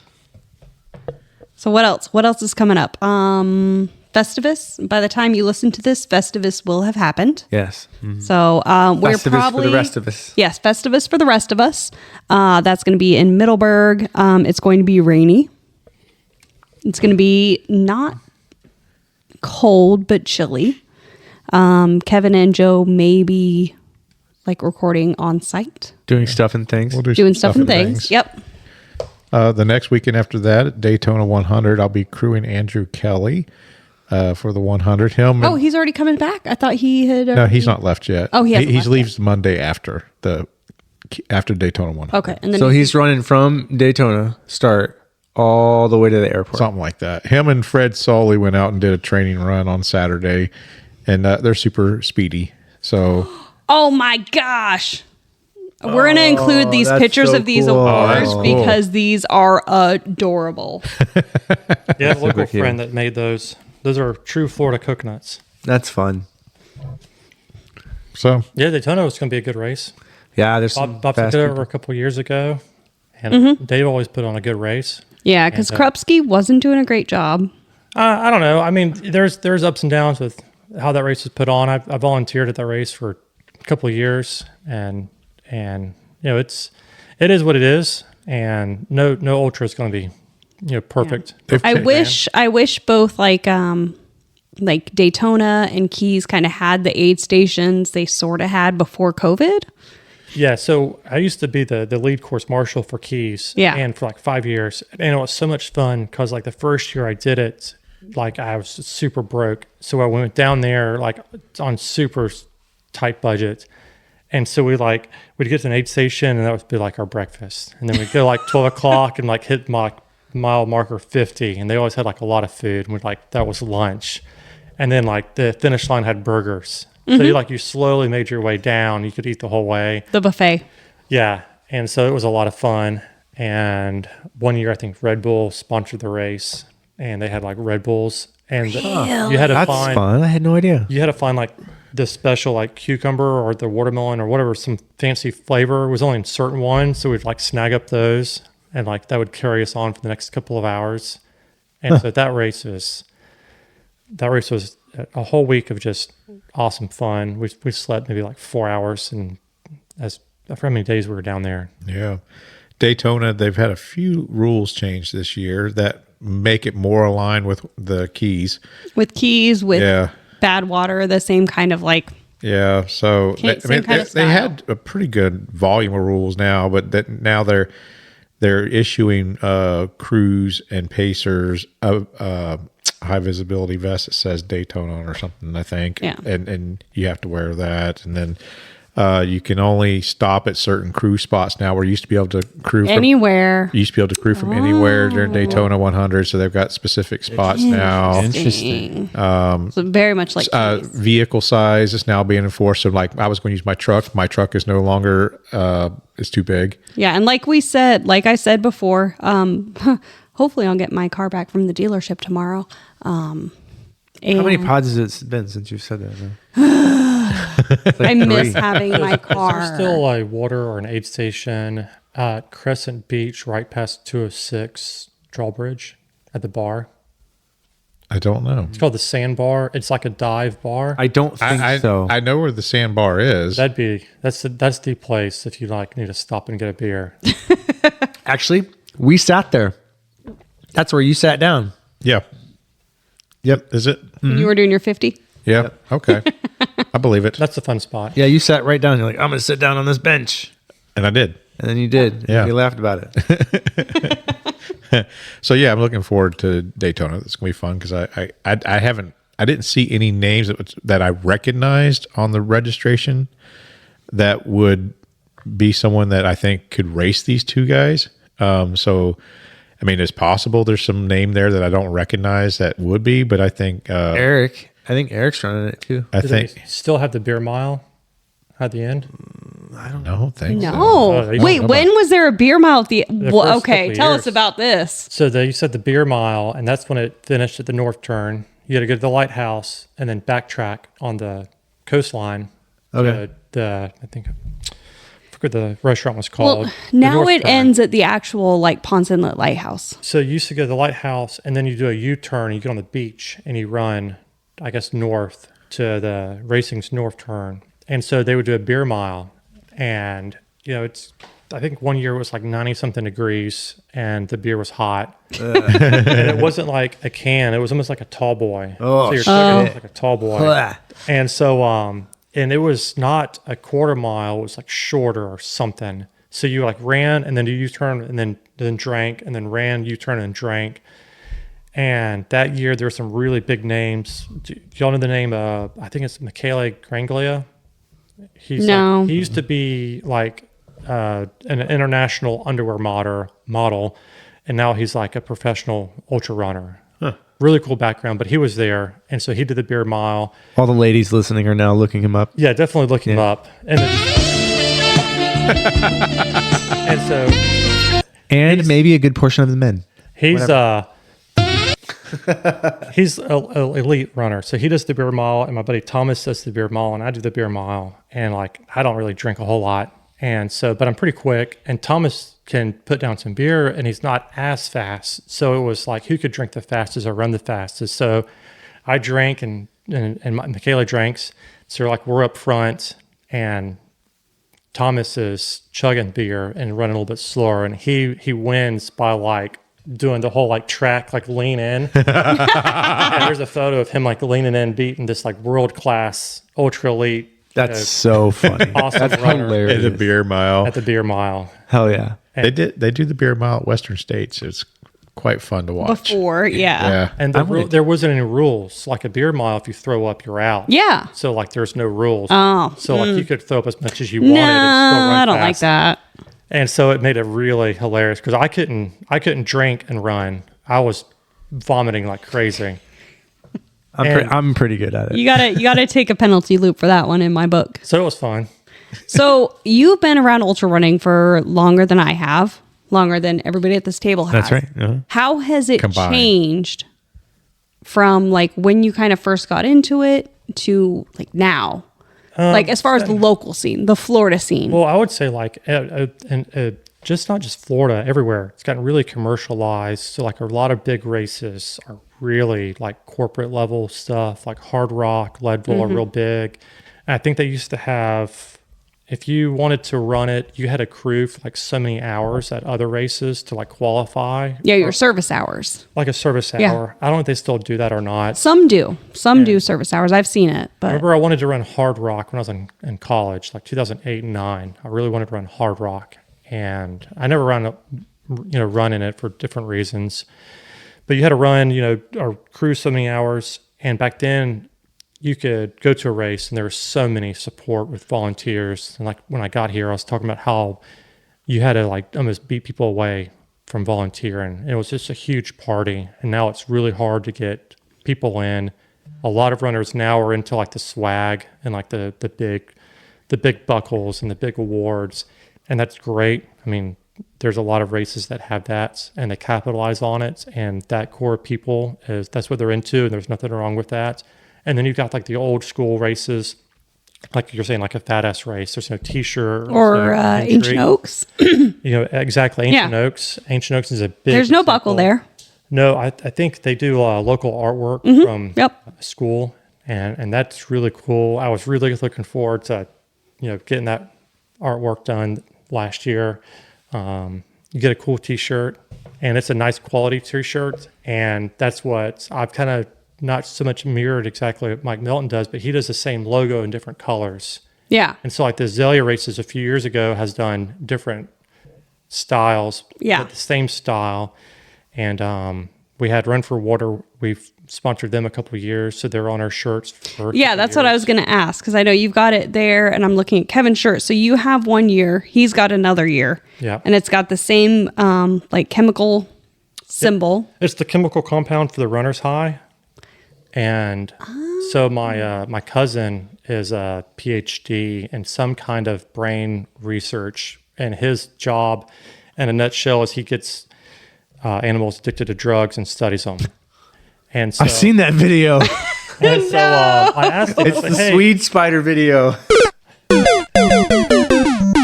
So I was like, hey, is this the actual compound? And he's like, yeah. He goes, there's some other like chains you can put into it, but that's pretty universal what they use. And it's like the endorphins. Okay.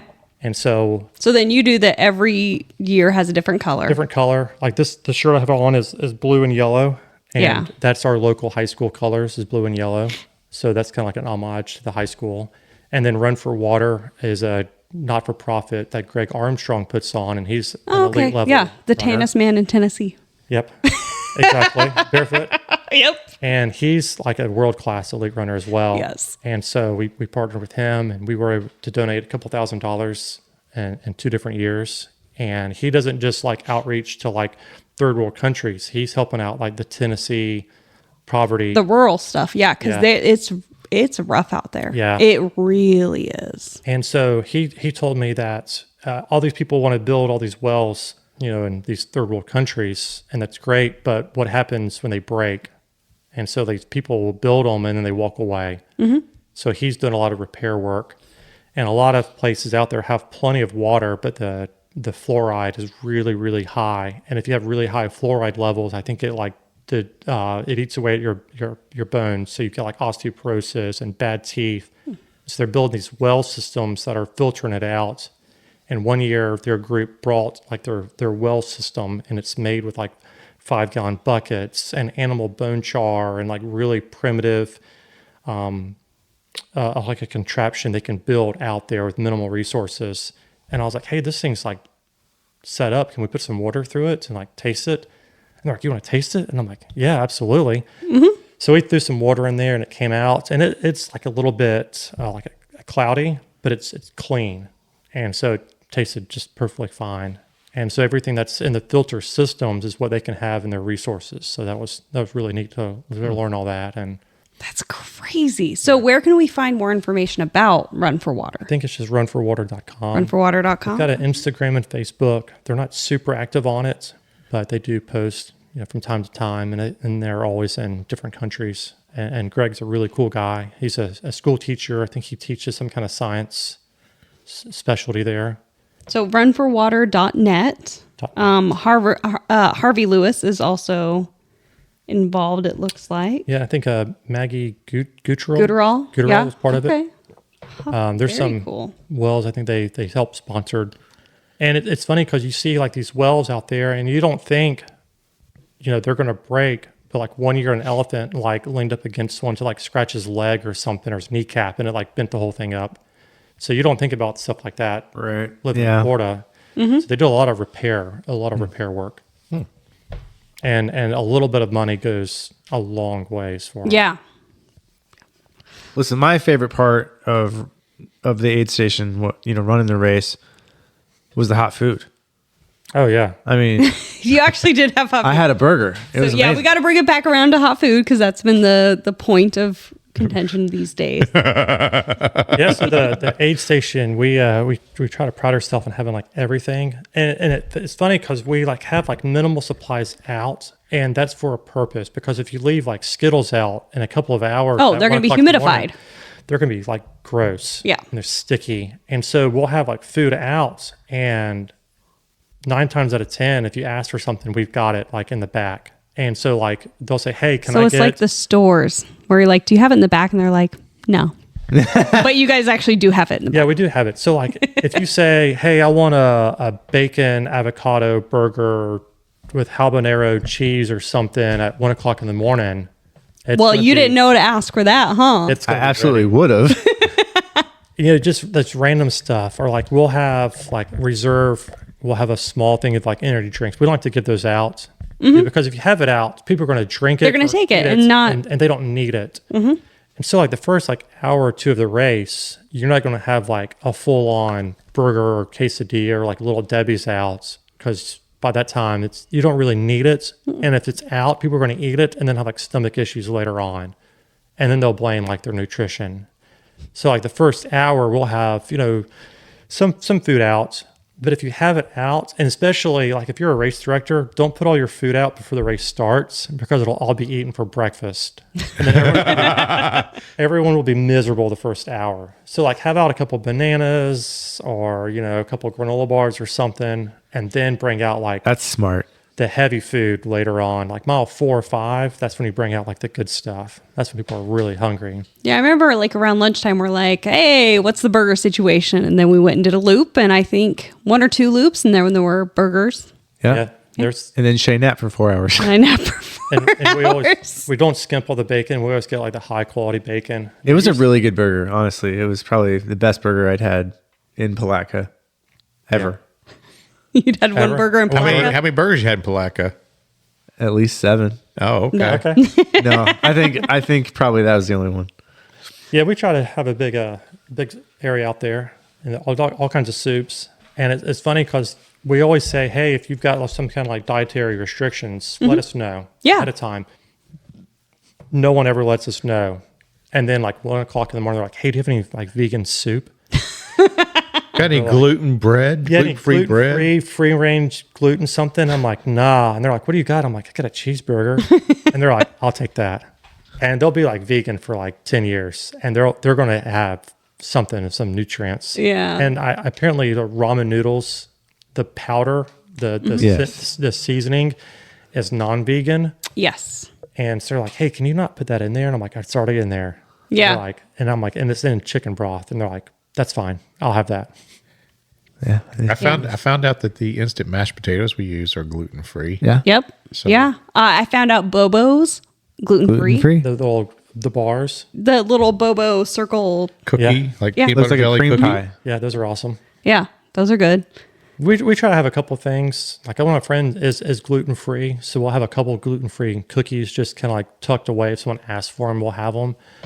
Sometimes we'll start our like ramen with just vegan style with vegetable broth and ramen and our own seasoning that's not got I guess meat or whatever it's in it, and that goes over pretty well. And then we kind of find out no one's really vegan, then we add Chicken. the animal products to it. Yeah. Throw a whole chicken into it. Nice. I just want to go back for the food. Yeah. If you- Honestly, it was such a good vibe. Joe got to do some loops. Yeah. Yeah. I had fun. And we've made our own recipes. Like if you ever had like ramen with like bacon, cheese, and avocado in it, it's a 10 out of 10. I have not. Avocado's good on everything. And you've got to crush your ramen. You don't ever serve ramen just the noodles. You got to crush it up so you can drink it in a cup instead of wasting spoons. Yeah. That's another fun fact. If you crush it up, Before you cook it. And Yep. they got nice little pieces. because then you're not going through a million spoons at your race. We try to be as green as As possible. possible. Okay. We ask people to bring their own cups, and they usually do. I feel like that's a Joe Fuller thing. What? He would say, I'm trying to be as green as possible. Yes, but he actually is. we try. It's a different kind of green. Yeah. We love Yeah. you, Joe. So I do enjoy the different like shirts, different colors based on the year, because there's another race I do every year that has like a different, like every year they've got a different color, and I enjoy like Pokemon. I want to catch them all. So knowing the first 2 years we had like a local artist do like a folk art style, and the first year it was like the wild azalea flower. Have you ever seen that? It's totally different than the regular flowers you see. There's like a native azalea flower, and it was the native azalea flower that's at inaugural. The next year it was a Florida folk art scene of like different things of the ravines. So it had like the arches that are stone cool. structure. And then it was really hard to find artists to help out with that. So then we switched to, we did a logo one year. We did some other logo a different year. And then we went to the standard now. But then you do have the stickers that do have the azalea on it with like a pentagon around it. Yes. I'm looking at the stickers right now because we Yeah. put one on my cooler. So my buddy Steven Feibelman designed that a few years ago, and it has like a route of like the course. So it's like arrows telling you which way to go. And then it says 12-hour, 50-miler, and 24-hour. And when we made it for a sticker, I sent it to the guy, and I'm like, man, I don't know if these will work because they're so small. The detail? The detail when the turtles are going to come out, and they do come out if you look at it. So they're pretty neat. All right, one last question about Azalea. Excuse me. Do you ever think about doing it the opposite way? Yes. So Oh God, no. I gotta know. I gotta the know. first year we did it, I decided, I was like, hey, what if we do the race and then like halfway through we blow a horn and everyone switches? Yeah. The race the other way would be way tougher. 'cause it's Way uphill. tougher. Okay. And so you shoot downhill. So you like bomb it like 10% grade, and then the rest of the way it's uphill. And then Uphill you think approach. that downhill like U-turn is tough. Going the opposite way is a million It's times bad. worse. And there's no relief. And so it's like it's uphill all the way, and then you get to the amphitheater, and then you go like another little incline. And there's another little incline going into the parking lot. And And then guess what? There's More another uphill. little you do it 25 or 50 more times. Yeah, I thought about that. I was like, I'm going through. I'm like, I wonder what it'd be like the other way around. So it's horrible. Absolutely horrible. It's certified going the way it's going now, and you could certify it both ways because it does like the incline or the elevation is part of the certification. And I forgot what it is per lap, but they measure it one way, and then they turn around and measure it the opposite way. So we'd have to technically have two different measurements. And I think to get a course measured is, I forget what it costs to measure a course nowadays. Back then it was like $500, I think. It's not that much now, I'm sure. 10 years ago, ooh. Yeah, couldn't tell you, but I mean, we'll get it recertified. We couldn't this year because the numbers were so low going into the race. We yeah, I heard you guys almost didn't have the race on at one point, right? Yeah, the numbers were so low, and I don't like doing like an early bird special because I feel like the people that sign up with the early bird special, the ones that like miss out because they can't for whatever financial reason have to pay full price. And to me, it's like a disadvantage for them. So I always try to keep the same price all the way through. But everyone waits to the last minute to see like who's going to register, like how many people are you going to have in it.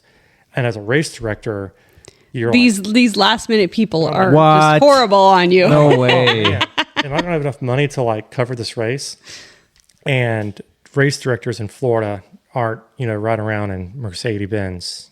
What? Oh, Have all you of them. met Andy Matthews? Every single one of them with their Mercedes. I see them. Andy always rolls up in a Mercedes. Andy, Mark Martinez, Joe Fuller. I've got two 5K, 10K distance races that we're managing with the Land Bridge and with the Trick or Trot. And that's very frustrating because you plan for 100 people and then, 3 weeks out, you have 25. Yeah. But the week of, 50 people will sign up. Yep. It's like, so they sign up at the last minute. The morning of, somebody has to get more medals from another place because more people signed up within the last 24 hours. Yeah. I don't know what you're talking about. Well, we like stop the race registration online like a Wednesday, but I'll still have people who are like, hey, I missed out. Can I get in? And like, yeah, we'll open it up and then we'll close it real fast. So it's not like open to the public. And then I'll say, hey, like one year, for whatever reason, all these people wanted to sign up like late. And I said, hey, if you bring me cash and like some kind of craft beer, that's your penalty, your late fee, you can get in. So I had a cooler full of craft beer. And since Palatka's small, we don't have a big like surplus of a variety. So I had this big cooler, and one of my volunteers, unfortunately, like was passing out to everybody. Oh, no. And like got tore up, wasted on it. And so like he drank like most of it. So I had like maybe a 6-pack left. Rude. So he wasn't invited back. Yeah. Yeah, I mean, I had like a plethora. So one of the things that I know is that if you show up to a race, you did not sign up either the night before or the day of, you come in with cash in hand, you will likely come out with a bib. Probably. I've heard this from several race directors. if a race director turns away money, they're why? Exactly. Why do that? Somebody's going to DNS, cash in hand, quick bib. Yeah, Like- and if you have a cap race, say like you've got a cap of 100 people, let 115 people in because 15 to 20% are going to show up. The attrition rate is that's just what it is. And one year it had like, the year it was like pouring down rain and freezing cold, it had like 30% not show up just because of Or you could be like my free race where 200 people register and only 30 started the race. Yeah. So The dangers of a free race. yeah. I think Ancient Oaks has that thing too. They have the wait list, but most people get in from the wait list. Yeah. There's no shows or people call in and say, hey, I can't come. I had to do that a couple years ago for Ancient Oaks because it just didn't. I got burnt out. I did too much in 1 year, and I was like, What? That was. No way. I did too much in 1 year. No. Who are you right now? All right. Any other thoughts, questions, comments, things? We're good. We're good. All right. Thank you guys so much for listening to Where's the Finish podcast. Check us out on Facebook, on Instagram, where's the finish podcast.com. We are going to see you next year at the Azalea Trail or the Azalea Race, 24 12-hour race, and it's going to be incredible. Let's go.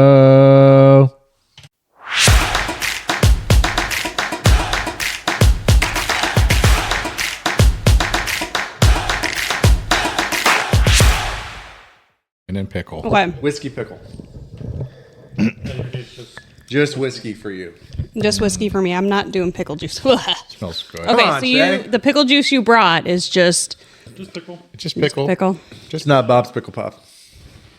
Oh yeah, okay. Just the kind you Mount have Olive. The real deal. the real real dill. Real stuff. We're partial. We're partial to Bob's Pickle Pops just Well- because we love Hunter. Cheers. Here we to go. you guys. Cheers. Shae. Cheers, cheers. Cheers. All right. Here we go. Salute.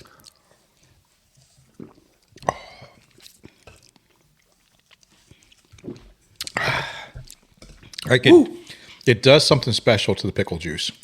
It's much more better than just drinking. You would pickle hate juice. it. Yeah. Still would hate it. Yeah. It's much more better than just pickle juice.